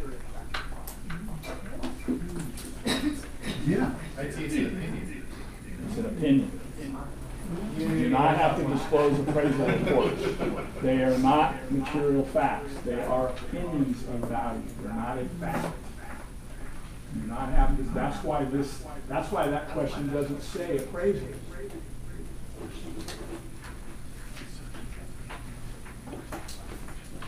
Yeah. So how about the house tax record show much more than exact size? Shows it greater? Yeah, it's greater. So is there a mistake in the tax record? Yes. Okay, well, do we know what the actual square footage is? By the appraisal you would. Huh? By the appraisal you would. 'Cause they Yeah, measure yeah, that. like I said, do we know what the actual square, how do we know it's too big? I saw the two of those kind of house. Tax record is about more than 300 square feet, bigger than exact size. Okay. After they got a report, and they found it's much smaller. After they got an appraisal. Appraisal report. And the second one, I feel is exact the same model as other neighbors. Then when they got a report, exact is much smaller. So like those kind, what do you think is against to when they sell a house? What seller should, what sentence should? Well, until it's corrected, there's a way to correct the tax roll, okay? But until that's done, the seller just discloses that the square footage is, as represented in the tax profile, is inaccurate. Seller believes the square footage is X. But if the seller believes that is the square Yeah. footage, if that's what they thought it was when they purchased it. Yeah, but if you have knowledge that it's not that size, you need to point that out. You don't want to continue on making them think that it's bigger than it's as represented. Because the assumption is, there's an assumption that the tax profile is accurate. If you have information that suggests that it's not, you need to disclose that. And then that puts the burden on the buyer to verify it for themselves. See, you would be disclosing that from the very beginning, because if you know it's 300 square feet less, you're not going to represent it as 300 square feet larger on the MLS. You're going to show the right. Remember, there is you can go through the assessor's office and provide them with the information to correct the tax profile. They're usually going to ask for an appraisal report or some other documented measurement of the house as evidence of what the actual square footage is, and then they'll correct it. Sometimes final permits for room additions don't get submitted to the county. That's what the county normally relies on. Sometimes they don't get to them. And then I've had houses where they still show the original square footage, and I'm sitting here with a room addition permit. Okay, it's just the profile's wrong. So you can't always believe the profile. Yeah. And likewise, new construction, even if it's, well, when a developer submits, say, 40 or 50 units to the county, it may not reflect that buyer two, They can change it. added square footage, and so. Yeah, they could change it, exactly. This continues Yeah. for Oh, yeah. decades. Yep, that can happen, yeah, where they end up putting a different, the as-built house is different than what was originally planned, what they originally submitted to the county when they submitted the tract.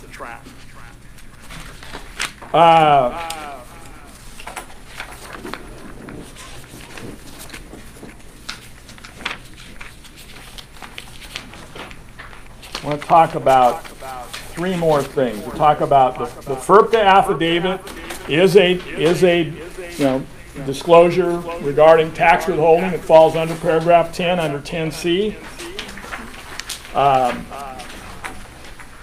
We now use qualified substitutes, which is the escrow holder, which means the seller doesn't have to disclose their Social Security number to the buyer. All the seller has to do is complete paragraph 2, depending on whether an individual or corporation, partnership, LLC, or trust or estate transfer. And then they don't have to fill out anything else. The escrow officer is going to obtain their social on their affidavits, and we're going to obtain that information at close to document our file to show that whether or not the seller was subject to withholding. This withholding can be, you don't want this to be a surprise. You should be going over this with your sellers when you take their listing to determine, are they a resident or resident alien as opposed to a non-resident alien? And there's a whole page 2 that talks about all the different guidelines to determine whether someone is considered a U.S. resident or not. You have what's called a green card test or substantial present test, which has to be applied to determine whether they might be considered a U.S. citizen or not for tax withholding. Citizen or resident? Pardon? Citizen or resident? A Resident. resident. So no Yeah. green card. U.S. resident, yeah, not U.S. citizen, U.S. resident. Yeah. There's 2 different tests for whether they're considered a U.S. resident or not. Yeah. So you just have to understand, you just got to be aware. What I suggest is if you ever have that issue, you should refer them to either a tax preparer or an attorney to make that determination for them. Because they need to make sure that they fill out the withholding correctly so that the correct withholding is done. The buyer is actually the one who's ultimately responsible for making sure that the proper withholding is done. That's why it's a big deal to make sure that they complete the affidavits in escrow, which the escrow officers are going to have to obtain from them. How about sellers not to this? What's that? They're subject to federal withholding. Is now, it was 10%, it's now 15% of the purchase price is withheld and sent to the IRS. And then 3.33% of the, well, on the state, it depends on whether it was their principal residence or not. Any documented buyer should ask for seller to provide. The affidavit. This is what we need to have is we need to either have this affidavit or we need to have the actual affidavits signed in escrow. One or the other in our file.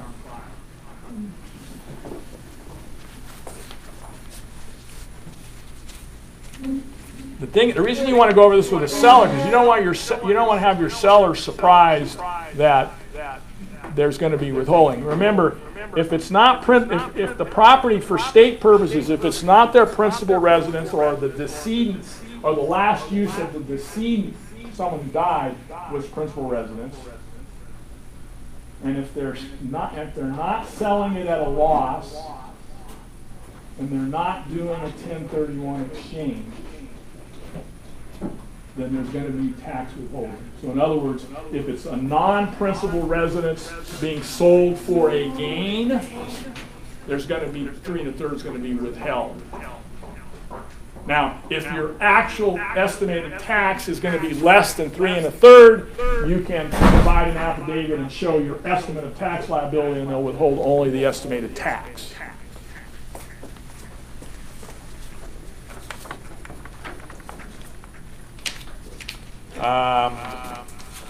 The Alameda County Disclosures and Disclaimers Advisory. I don't like the fact that they use the word disclosures in it because it's really an advisory that's to be part of the purchase agreement. It's not technically a disclosure document. It is an advisory that's attached to the statewide buyer and seller advisory. But I just point it out because what the information in here is to some extent the equivalent of a disclosure. So you need to make sure that your buyer has read the SBSA and that Alameda County or whatever county it is, they've read it thoroughly and understand it before they remove their disclosures and or investigation contingencies. That's always been one thing I've always been worried about is that we get people to remove contingencies prematurely and they haven't had a chance to review all the documents.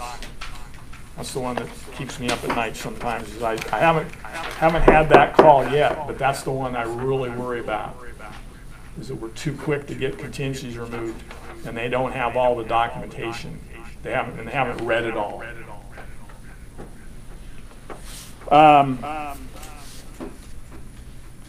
You know about Megan's Law database? You know, they can go to a website if they're concerned about that. Don't go on it yourself. Don't. Just know this, they're everywhere. Okay? You can't avoid them. They're everywhere. And then regarding underground pipelines, there's a website for that too. Let's talk about, we talked about it to a certain extent. I just want to make sure you understand the concept of subsequent or amended disclosure. And that's the situation where seller has issued their disclosures, or it could even be you, the agent, and then discovers either something is inaccurate, is wrong, or they've discovered something new, and it's a fact that has not already been disclosed to the buyer by virtue of buyer's inspections and their own investigation. The call this morning was property's in escrow. Seller has moved most of their furniture and personal belongings out of the house. There's a few things there. And on Sunday night, the home was broken into. All they took were tax papers. Identity theft. That's all they took. Agent's question was, I don't remember now if it was, I think it was more of how do I disclose? I think the agent knew it had to be disclosed, wasn't sure how. So I said you need to get an addendum form, and you need to do an addendum to the SPQ, paragraph 5A10, because it's a material fact that has not otherwise been disclosed to the buyer, and tell them that the house was broken into on Sunday evening, Sunday, whatever the date Sunday is, and papers were stolen. Yeah. What if the house closes and then the seller remains in possession and something happens? Still has to disclose. You need to make them aware of anything that's going on. Yeah, identity theft is a big deal. I had a client in San Jose, and he thinks that the garbage man was really chummy with him and kind of knew his schedule, knew when he came and went. And he thinks the garbage man was in this ring and tipping people off, tipping the guys off as to when houses were vacant. And they went into his house, and all they took was his identity. Tax returns, anything they could get with Social Security number, they just went through all his papers and just took his identity. Freaked him out big time. He was just scared. He couldn't, because he was just thinking all the words. So, well, you got to do all the requisite reporting. You got to put everybody on alert. You got to have everybody on alert. Banks, credit cards, because they've got everything on here. They know your social. They know your birth date. They know everything. I just talked to him a few weeks ago, and don't think anything they never did do anything with it, but they had it all, which was a scary proposition. That's all they did. They didn't take anything. He had money laying around it. They just went straight for identity. That's all they went for. Yeah.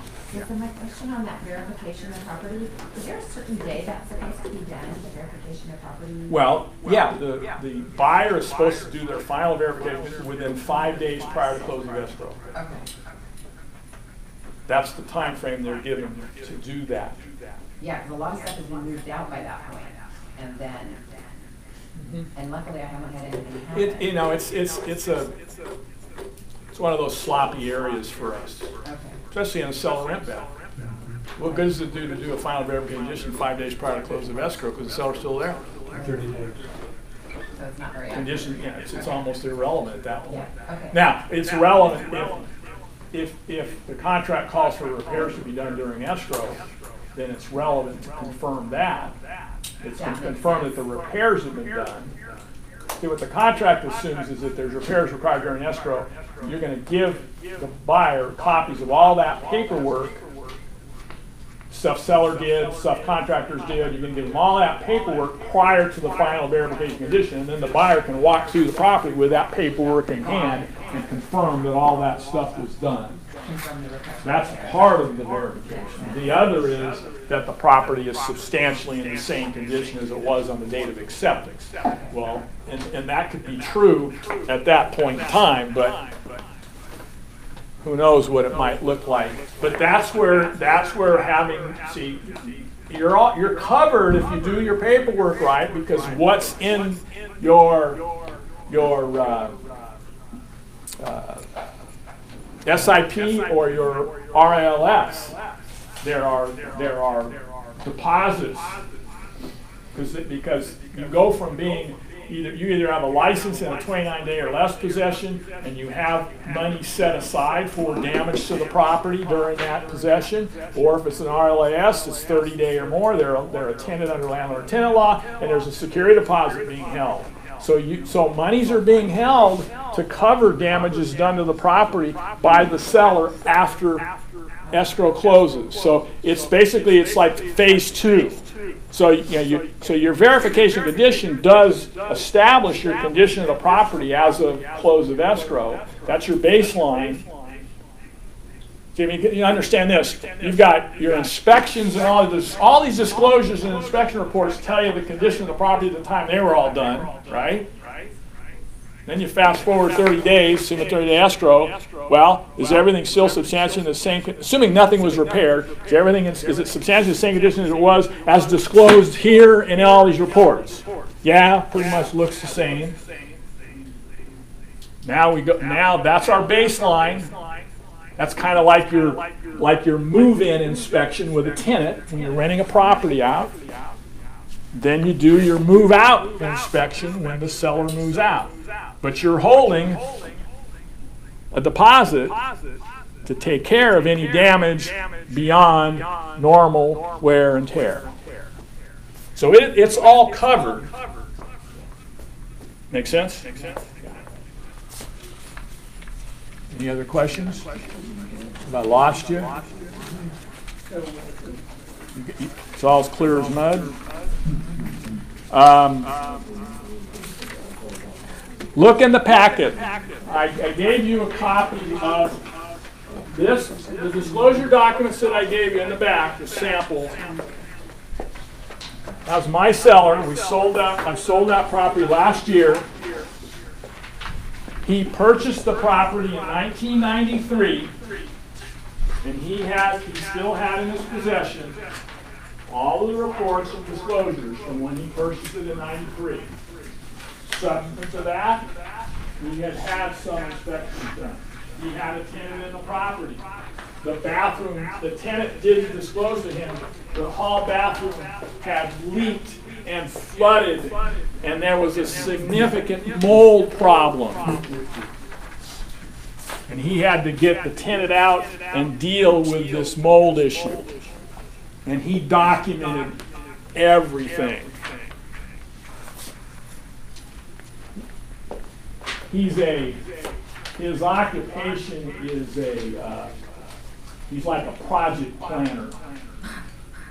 So you can tell he's very detail oriented. But again, look at the detail. Look at what he put. Now, I'm not suggesting to you that every one of your sellers should provide that much detail, but that is a perfect, I joked with him. I told him, I says, you know, I've been doing this for almost 30 years. I said, I've never had a seller provide such a complete and thorough, and I even went over it with him once before it went in the final. And I said, I'm going to use this in classes. Okay, I'm going to show this to everybody, show them what it's supposed to look like. Because if you read through that, look at what he added, all his addendums. That is 100% responsive to what those questions are asking.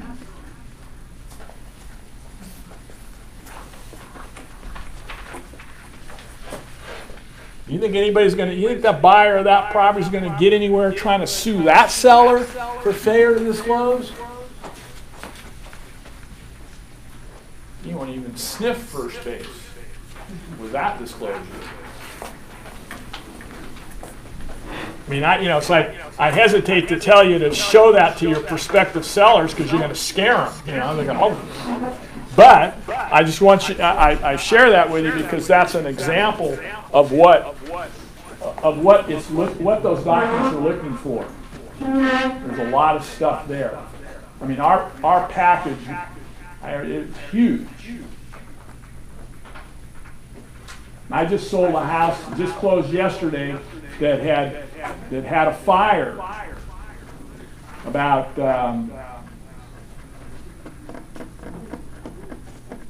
about 20 years ago. Tenant occupied, Valentine's Day. We had some candles burning in the living room, and they left to go get some takeout food. And when they closed the living room door, the candles tipped over and burned. Well, the fire damage was extensive in the living room, dining room, kitchen area, but then there was smoke damage throughout the whole house. And it was, I don't remember, I can't remember, it was $100 and something thousand. Well, my seller had a file of, he had every slip of paper and note and everything. Well, I took out all of the primary documents, the insurance adjuster's reports and estimates, the contractor's estimates, the permits, and all of that. So I had a pretty thick disclosure as to that fire. So that the buyer could see, because they were, when they saw fire, there was a reference to the fire in the property inspection. So they go, tell me about the fire. So I showed them all the relevant documents so they could see this is what was wrong. Here's what the report showed, and then this is the estimates, and this is the work that, this is the final invoice for the work done. There's the permit, so they saw the whole history of it. So they knew exactly they knew everything was fine. But you'd have a big, let's just say the property inspector didn't notice. He could tell from looking in the attic that there had been, because what was replaced, he could tell there had been a fire. Let's just say you have a property inspector that didn't notice that, and seller didn't otherwise disclose it. And then Gladys, who's lived in the neighborhood, comes over and they go, oh, did they tell you about the fire? And the fire on Valentine's Day in 1997? We'd have had a big mess on our hands. Big mess. Sorry for going a little late. I think that's everything I wanted to cover. Anybody have any final questions? You all understand it clearly? Well, here's what. Let me give you. Here's the other thing. A little tip. What I tell my sellers when I give a disclosure package to the sellers, I tell them, I point out, I point out that the questions they're asking, are you aware? First of all, I tell them, read that disclosure information advisory. It's very important. Read that 3-page document before you do anything. And then I explain to Come them. back the next day, I mean, do you do it all at the same, when you do the listing, you go through all? When I get through the listing, I sign the paperwork, then I pull out that. And then I sit down and I go through that with them. And then I tell them, these questions are asking you, are you aware? And I explain, there's only 2 answers, yes or no. We're not asking you, is it? We're asking you, are you aware? And I think, I give them some examples, and I think they get it. And I said, go through this line by line. I said, it's easy if you use a ruler, and lay a ruler down and just go through it line by line. You're gonna get all confused if you start doing it in a hurry. And I tell them, if you don't know the answer to the question, you don't immediately know the answer to the question, skip it. And just keep going, and just, if you're not sure, skip it. When you're done, call me, and I'll come and sit down with you, and I'll go through it, and I'll help guide you as to what that question is asking to try to get, I don't want to put answers in their mouth. I want to explain to them, because they don't understand the question. I explain to them what the question is asking for them to come up with an answer. Okay. Now, there will be times where you know what they put is wrong. If you know what they put is wrong, you got to tell them, hey, this is wrong. You know about this. Oh, see, they didn't understand the question. And I'll get them to correct it because I know it's wrong. Okay? There may be times where I may add more in my AVID based on what I personally know. In the case of the fire, let's say I just screwed up and let's say it never showed up in the report and the seller never disclosed it. Well, guess who knows about the fire? Me. Because my seller is my next door neighbor. And I knew when the fire happened. Because he told me all about it. So I still have knowledge independent of anything else. I would have had a duty to disclose just by virtue of the fact that I knew that happened to this rental property. Question. So nowadays we upload the disclosures and pre-listing the reports, pre-sale reports on disclosures.io. So when the buyer goes through the reports, does he have the right to ask for repairs during the inspection contingency? The contract states that the buyer can request repairs. The seller has no obligation to respond or agree to do any repairs. But yes, the buyer has the right to request repairs. Even if they have gone through the reports, yeah. Right?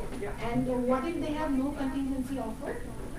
That also... They can ask for anything at any time, but the seller has no obligation. Now, if they've already removed the contingencies, they don't have a right to cancel based on having made a request that the seller denies. Yeah. So remember, contingency removal is your all in, all out date. You can ask all the way up to that removal, and if you don't like the answer, you can cancel. Once you remove, doesn't matter. If the effect of removing contingencies is you've assumed all liability. If you find something else out later, if the seller, you've got to, in your situation, if you remove contingencies, you discover something later, you've got to be able to prove that the seller had knowledge of that and failed to disclose it. But if they're already on the report, he doesn't have that. If everything is revealed in the... Yeah, well, then they already have, your buyer already has knowledge. Yeah, the seller's disclosed. Yeah, but they can at least request for it. They can request anytime they want, but the seller has no obligation. But once contingency removed, the buyer's going to be in breach of contract if they attempt to cancel because the seller refused their repair request or a reduction or a credit or whatever. One real quick thing on the subsequent amended disclosure. That came about as a result of a seller represented that a house was designed by Julia Morgan. And then on the eve of close, the seller discovered that, oops, it wasn't designed by Julia Morgan, and it affected the value of the property significantly. Buyer had already moved out of their house, moving van's loaded, they've signed closing papers, they're ready to go, and the question was, do they go through with the close and still try to sue, although legally they'd be considered to have waived the claim? with knowledge of the inadequate disclosure. The buyer went ahead and closed, sued, and the court sided with the buyer and said, under those circumstances, you had nowhere to go. You already sold your house. This was 11th hour. Well, that's why in the contract we put in a 3 or 5 day right of rescission from receipt of the subsequent amended disclosure. In other words, if the seller discovers something or you discover something, you disclose it. If you give it to them in person, they have 3 days to either go forward or cancel the contract. They have no right to sue. They have no right to close escrow and sue for damages. So that's the buyer's remedy is cancellation, or if the buyer and seller can't work out a resolution, the buyer's ultimate remedy is to cancel the contract. You can't go after the seller for damages after the fact. What is that form called? There is no form. If you have to do a subsequent amended disclosure, you're doing an addendum to whatever document you are amending. That's normally how you would do it. Let's say, well, again, if you've got just a material fact that has nothing to do with any specific question in any of the disclosures, then you're doing addendum to the SPQ 5A10, like I said this morning with the burglary. That's a material fact not otherwise disclosed to buyer. And then if you give it to them in person, they have 3 days to cancel. That's the addendum that you get. Yeah, right. That subsequent or amended disclosure. If you mail it, it's 5 days. Now remember, one other thing that's real critical is by providing all the disclosures up front, including TDS and the listing agent David, you have provided the buyer with completed disclosures prior to them making an offer. You should have, as a buyer's agent, you should be documenting that they have received those documents prior to, at least the day prior to writing the offer. By doing that, that precludes the buyer from being able to cancel based on the 3 or 5 day right of rescission. They don't have the right because they received them prior to writing their offer. If they don't get them until after they've written their offer, well then they have a 3 or 5 day right to rescind based on those disclosure documents. And that's independent of the contingency. Alex, that's on your front page, number 10, number 7. Yeah. Yeah.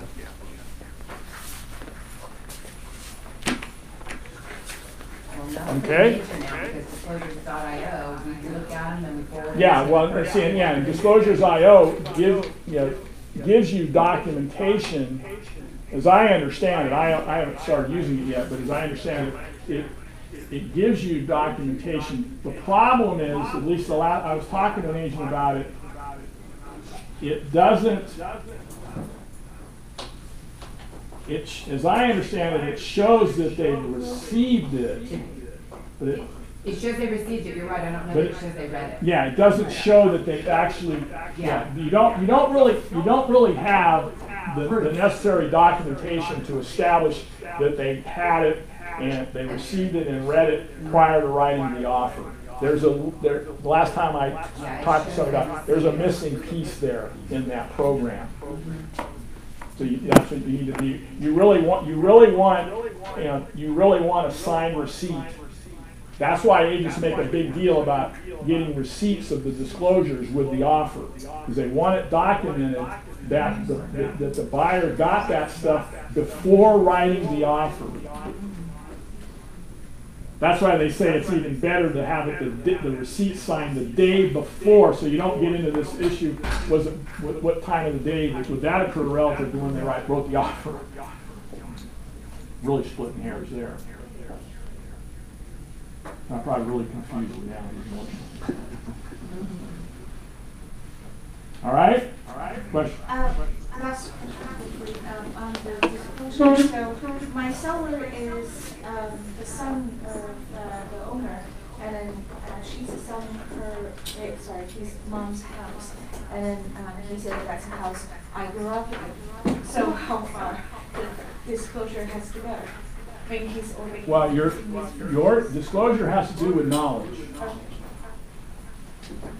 I mean, I give the example of, I had a friend in high school whose father, hung himself in the garage when we were in high school. I can take you right, I know right where that house is. It was a death more than 3 years ago. The question is, I have knowledge of it. Now, I don't have a duty to disclose it because it's outside 3 years. Remember, we don't have a duty to, even if we have knowledge, we don't have a duty to affirmatively disclose a death beyond 3 years. But however, if I listed that house and someone asked me, has there ever been a death on this property, I would have to answer yes, because I know one occurred. So, it's not a death. The son grew up in the house, so he had knowledge of probably from the 1960s all the way to Right. the time he moved out. So if he had whatever, remember, we're talking about disclosure of material facts, negative things. My dad's sewer line was shot. Now, had I not replaced the sewer line when I sold the house, I would have had to disclose, that the sewer line is, it leaks and it backs up, because I have knowledge of that. I don't live there, but I know that about the condition of the property. So so anything that the son has knowledge of would have he would have a duty as the seller. He would have a duty to disclose that if it's an affirmative response to. Again, now if he's an exempt, is he an exempt seller selling on behalf of dad, or is he the new owner of the house? This is a trust, but he's like. Okay, well, if it's a trust, He owns 50% of the house. parents still alive? Parents still alive. Yeah, okay. Yeah, well, he's not, he's a trustee as to his 50%, but he's not an exempt seller. He still has a duty to disclose everything of which he has material facts of which he has knowledge of. Remember, you got to distinguish. I teach a class on probate and trust transactions. That's a like another 2-hour class. I don't have it on the calendar. My next class here is contracts. Yeah. In the trust situation, if the people who created the trust, or if husband and wife, if one or both spouses are still alive when they sell the house, they're not an exempt seller. They're a normal seller, even though they're a trustee. But once the parents, if both parents have passed away, and perfect typical example, parents passed away, child's now trustee of the trust, child's exempt, because of the trustee administering the estate of the deceased parent. But to the extent child has knowledge of material facts, child still has to disclose that which they know, regardless of whether they are living in the house or not. So I should have sent him that 3-page document and said, please DIA, think yeah. about this and take your time Yeah. and write it down. Yeah, he's just a 50% owner as a trustee of his trust. But he has the same disclosure responsibilities as the parents.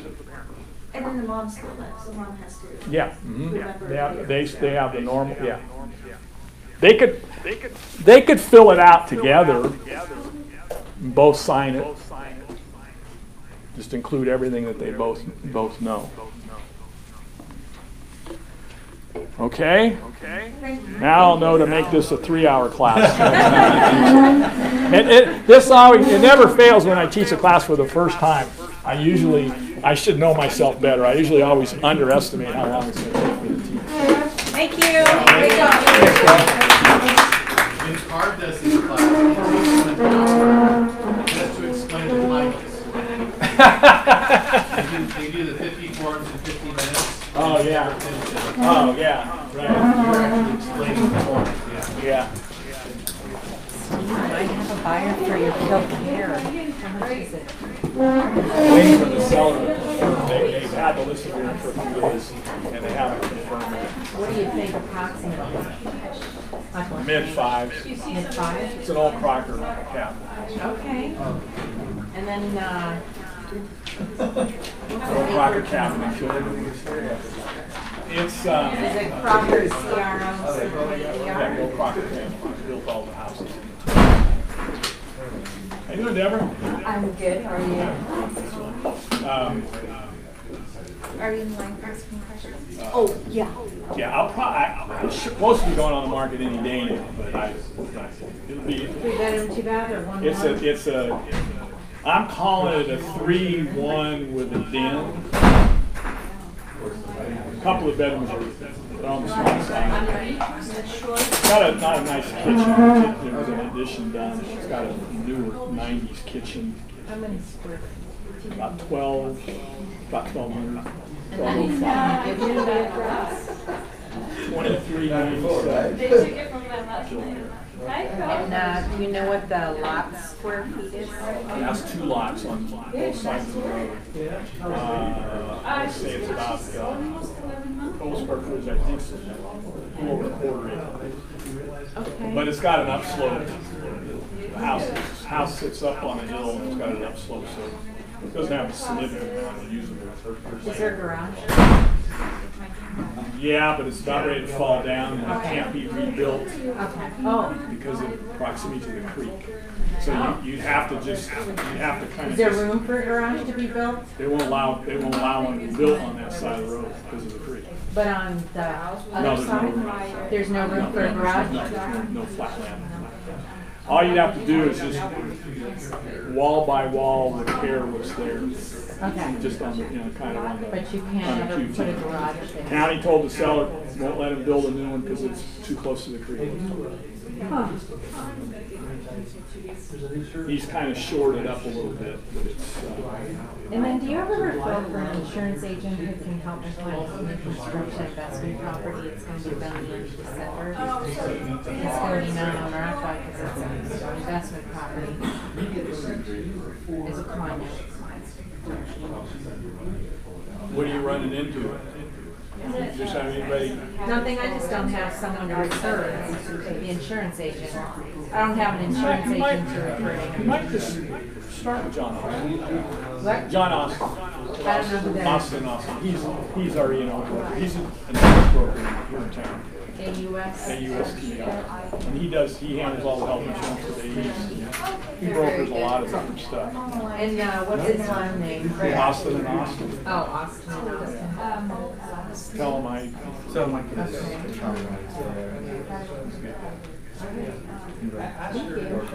Okay.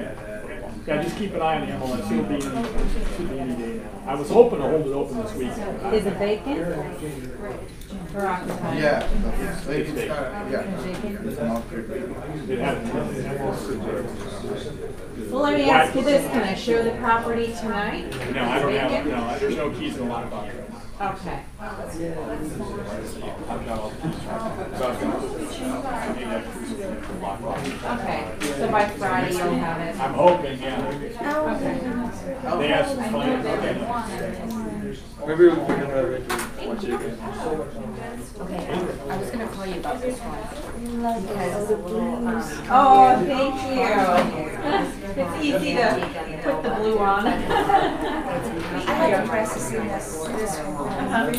Ellen Fisher, yeah. Oh, yeah, I like her seat. It's comfortable, easy, it's washable.